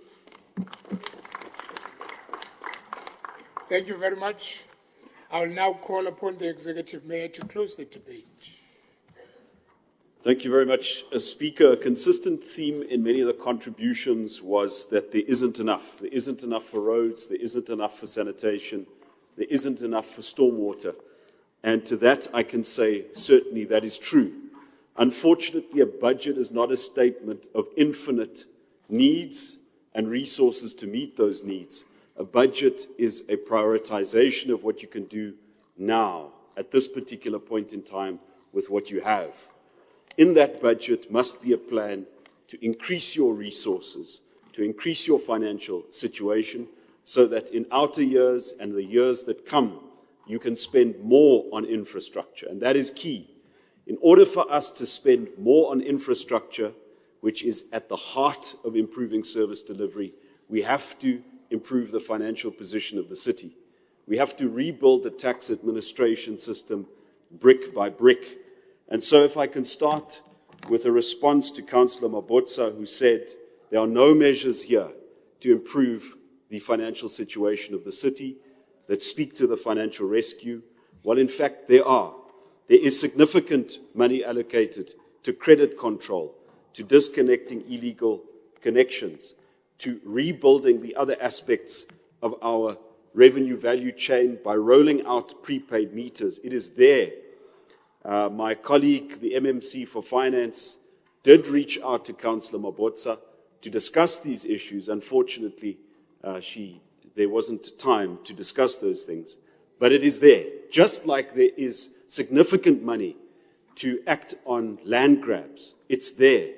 And if you believe that it's not, I believe that you will be voting against this budget based on an erroneous assumption. But we can talk about these things. To Councillor Tema in his absence, who criticized our aggressive credit control measures to say it is aimed at black people, I can tell you now, Councillor Tema, in your absence, that Tshwane Yatima is cutting off everywhere. There's a significant amount of money owed to the municipality from well-off areas. And the folks who live there are black, are white, are colored, are Indian. And Tshwane Yatima is rolling in there. And we are finally restoring a culture of payment, replacing a culture of non-payment with a culture of payment. We have, as a city of Tshwane, one of the most generous offers of assistance to the poor, so-called POP, in the country. National Treasury has explicitly told us they want that to be less, and our explicit answer has been no. We would rather improve our credit control, and as Councillor Erasmus says, when the basket of free basic services is exceeded, then we must do credit control. But we find, Speaker, if we've got to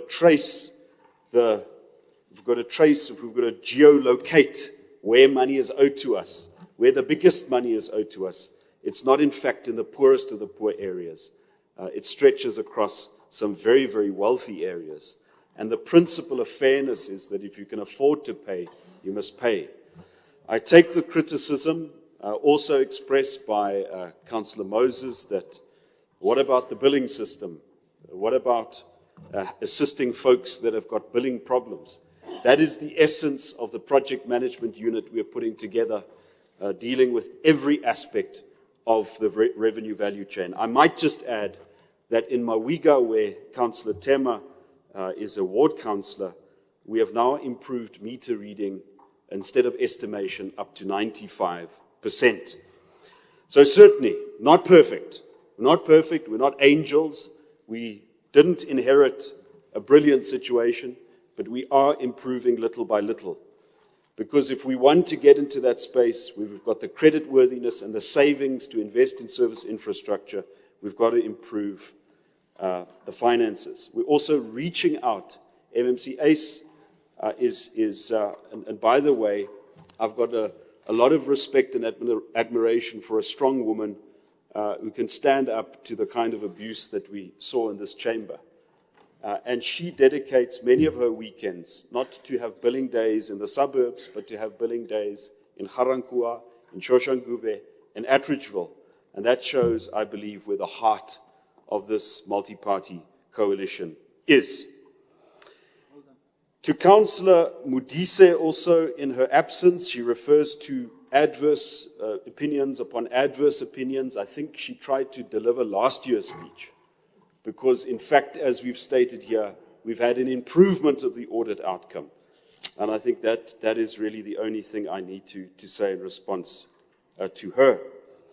To Councillor Meyer, thank you very much for your emphasis. Indeed, we have to use technology in order to improve the controls that we have. And one project I'm particularly excited about, and this is a long time coming, is a workflow management system for supply chain management.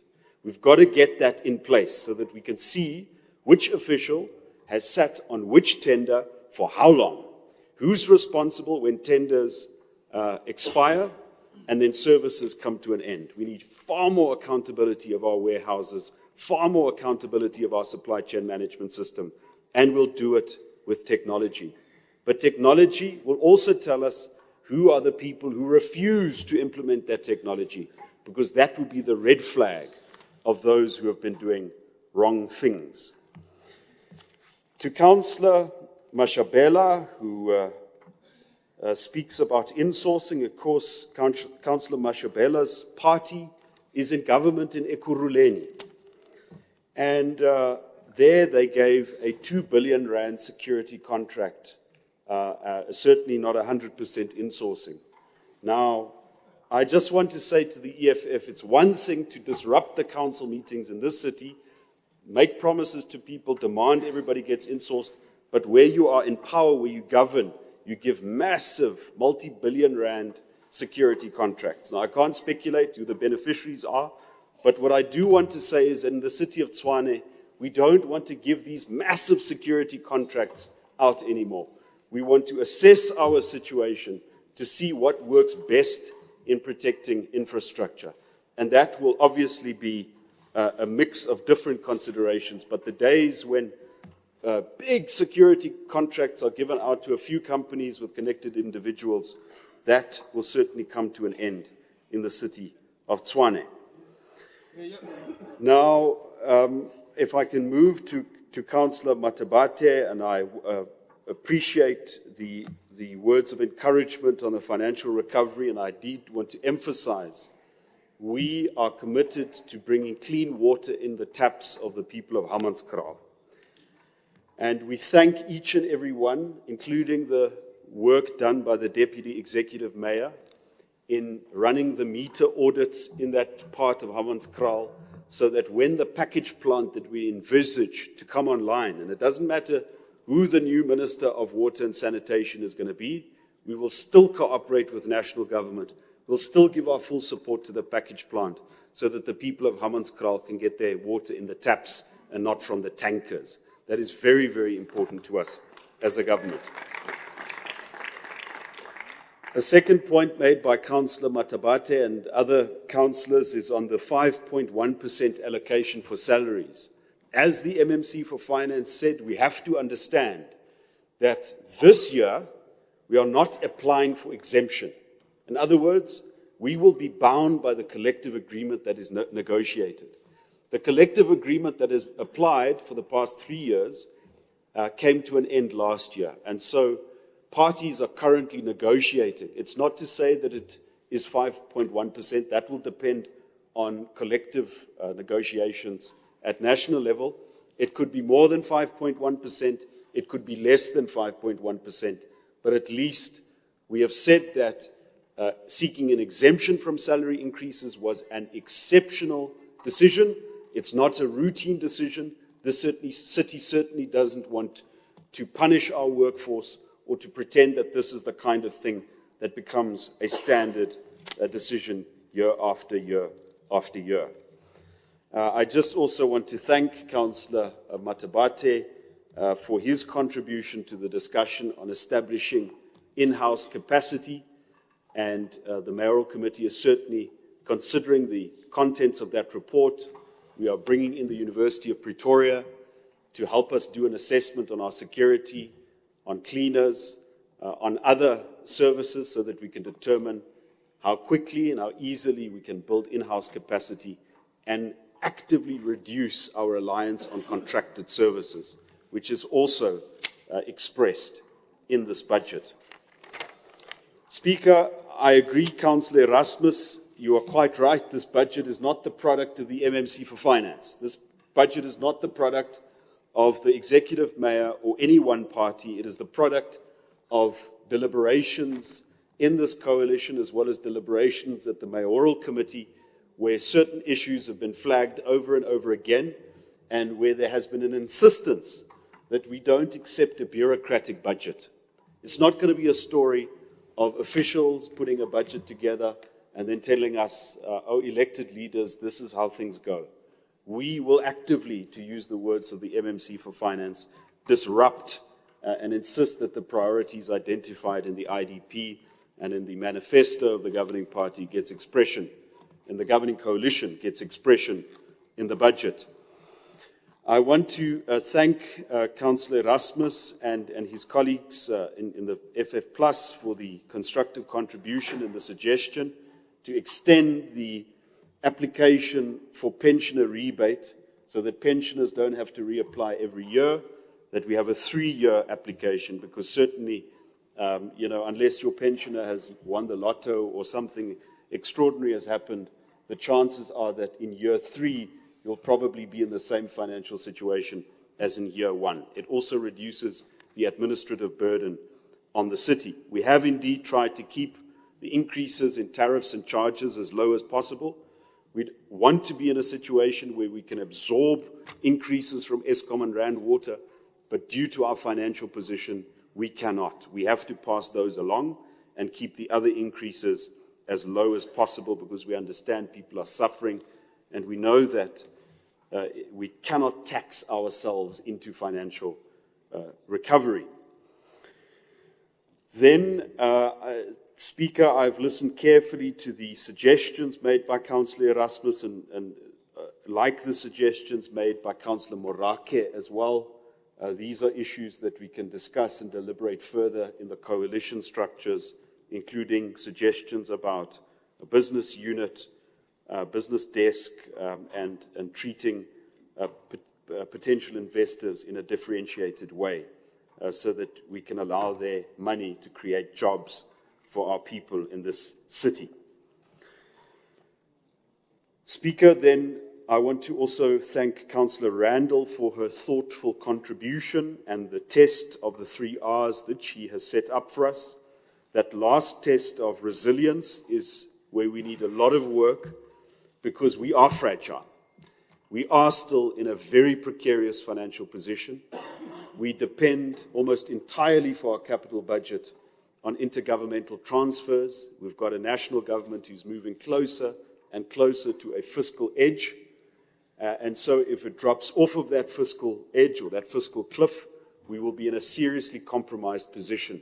And that is why it is so very important for us to rebuild our tax administration so that we can generate savings and so that we can improve our creditworthiness, because that too will give us resilience. Councillor Motlasedi, thank you very much for your contributions. And I can assure you that the issue of public lighting, of street lights, is very, very important to this multi-party coalition. It's not just about showing that things are in order, that there are people who care.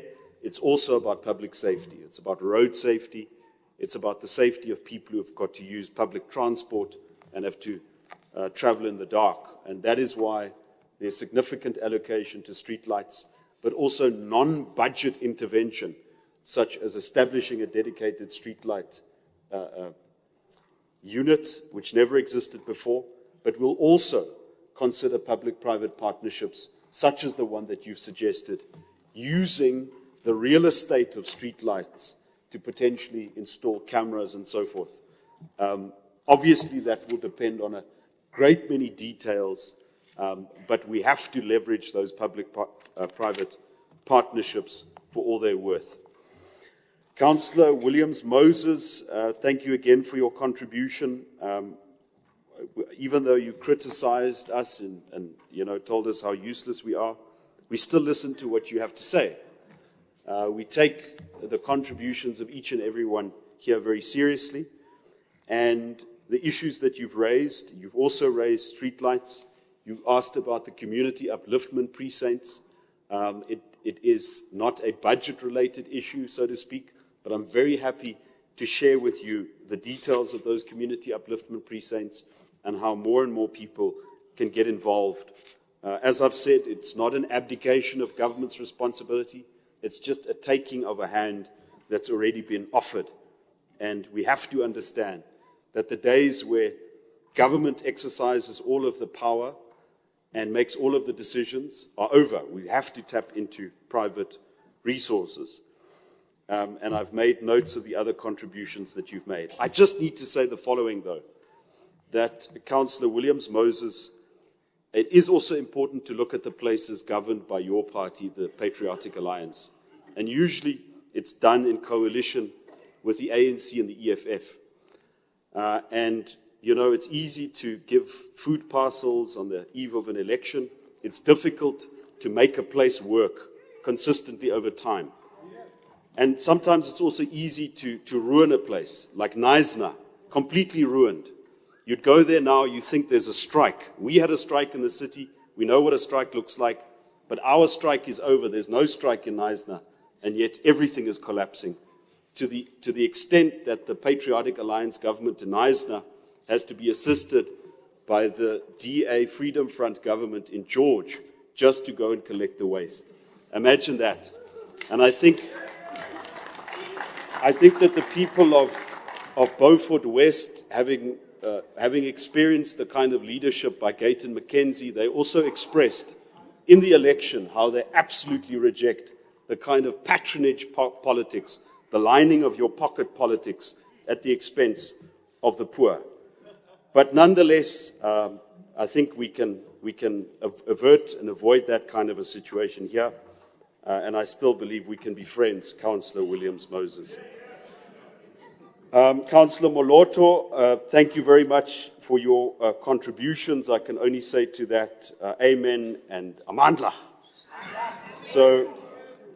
So indeed, those are the priorities, the water and the lights and the infrastructure, and I think you've done a good job of analyzing some of what goes on in this chamber.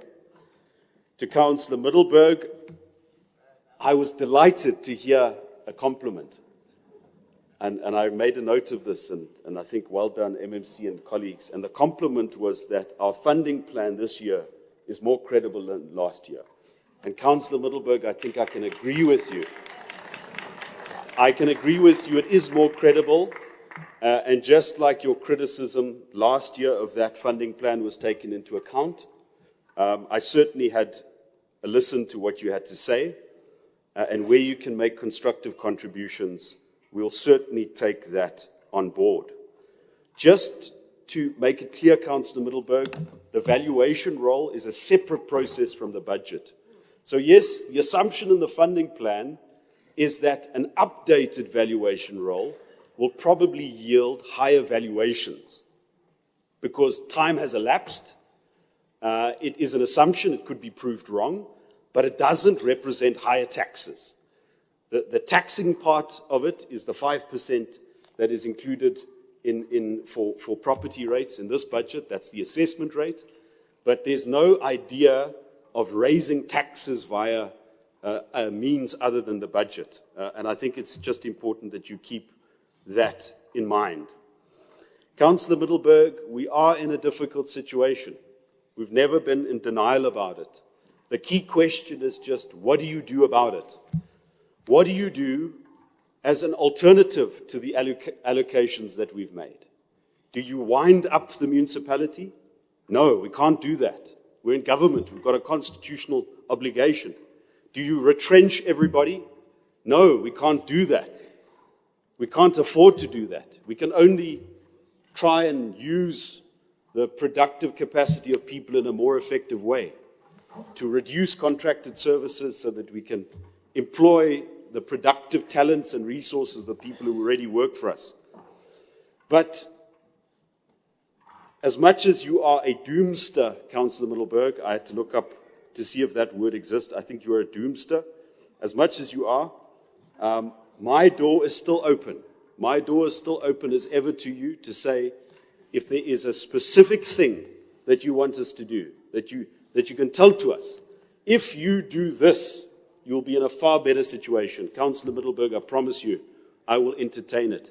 But in the absence of that, the people who are taking the responsibility for getting us out of financial distress, for improving service delivery, for achieving energy independence, please allow us as the multi-party coalition to continue to do our work. Thank you very much, Speaker.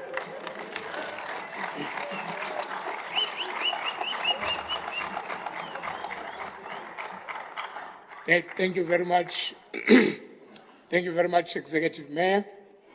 Honorable Councillors, as the Executive Mayor has now responded and given a closing remarks on the budget debate and submitted his reports, I put to you the reports as they appear in the agenda for consideration. Item 1,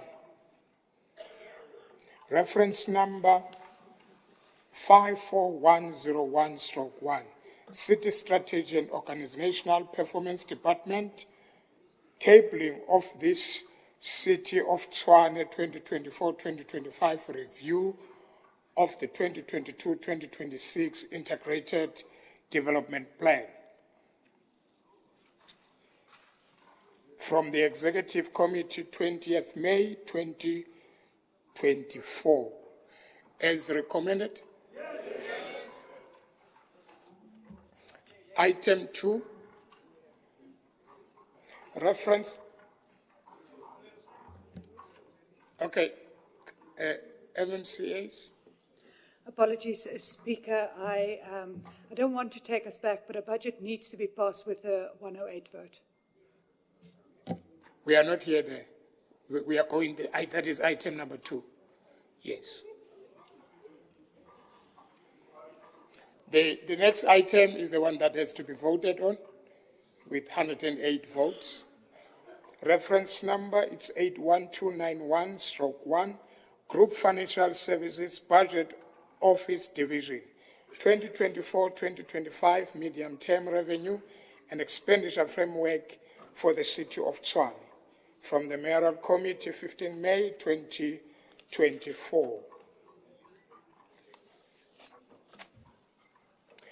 Honorable Councillors, it should be noted that, as mentioned earlier, in the accordance with the section 16033B of the Constitution, a decision of the approval of budget and imposition of rates and other taxes, levies and duties must be taken by the Council with the supporting vote of majority of the Council members, i.e. at least 108 councillors in the case of the City of Tshwane. I will therefore now subject the final proposal 2024-2025 Medium-Term Revenue and Expenditure Framework for the City of Tshwane to vote. For the purpose of this voting process, I am requesting councillors who support the recommendation to raise their hands so that they can be counted.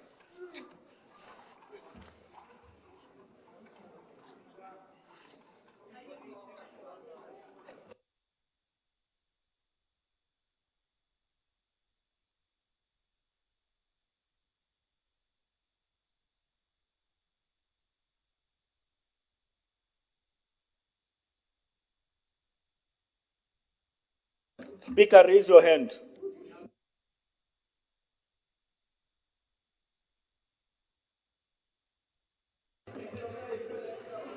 Speaker, you're welcome to vote with us. It's not a problem. No one will see you, Speaker. Abekho, bamkhile. Vote kaloku.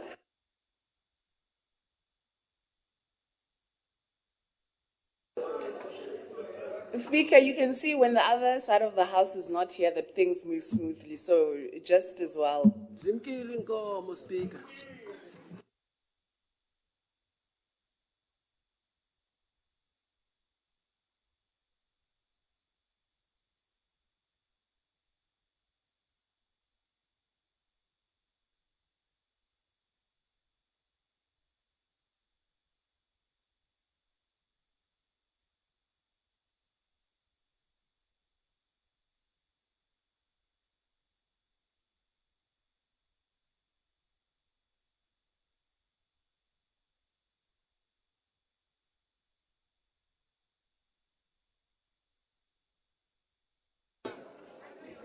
You may put your hands down, please.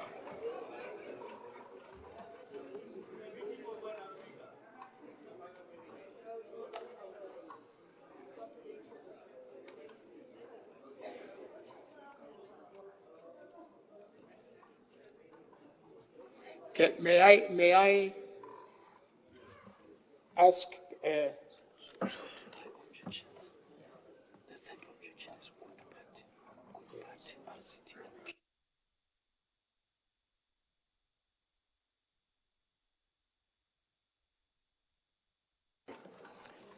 Thank you very much.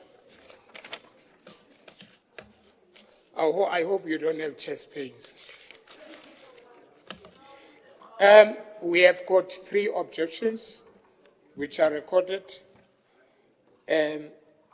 from PA. They have recorded to vote against. Yes. And also RCT and good. The voting is as follows. I understand that the speaker already has been counted as well. Thank you very much. The Honorable Councillors, the City of Tshwane 2024-2025 budget has now been passed by 112 councillors in favour.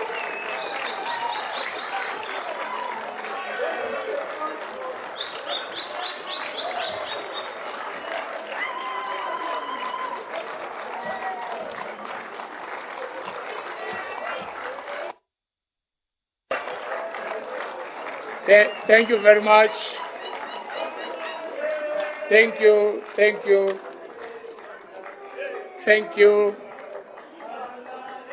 Please take your seats. Thank you.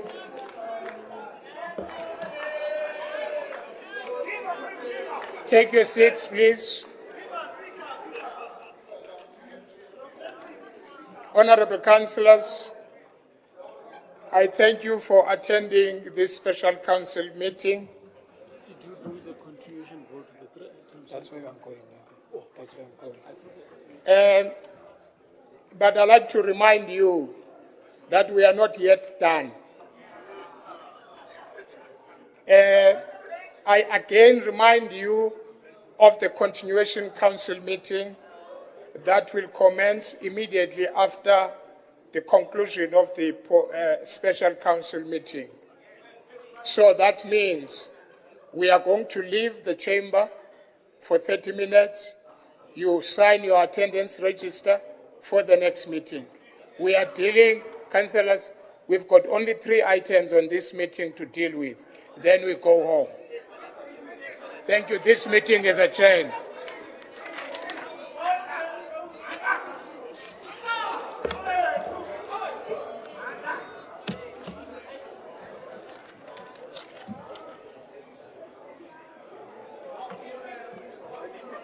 Congratulate the speaker. Thank you so much. Well done. Thank you. Thank you.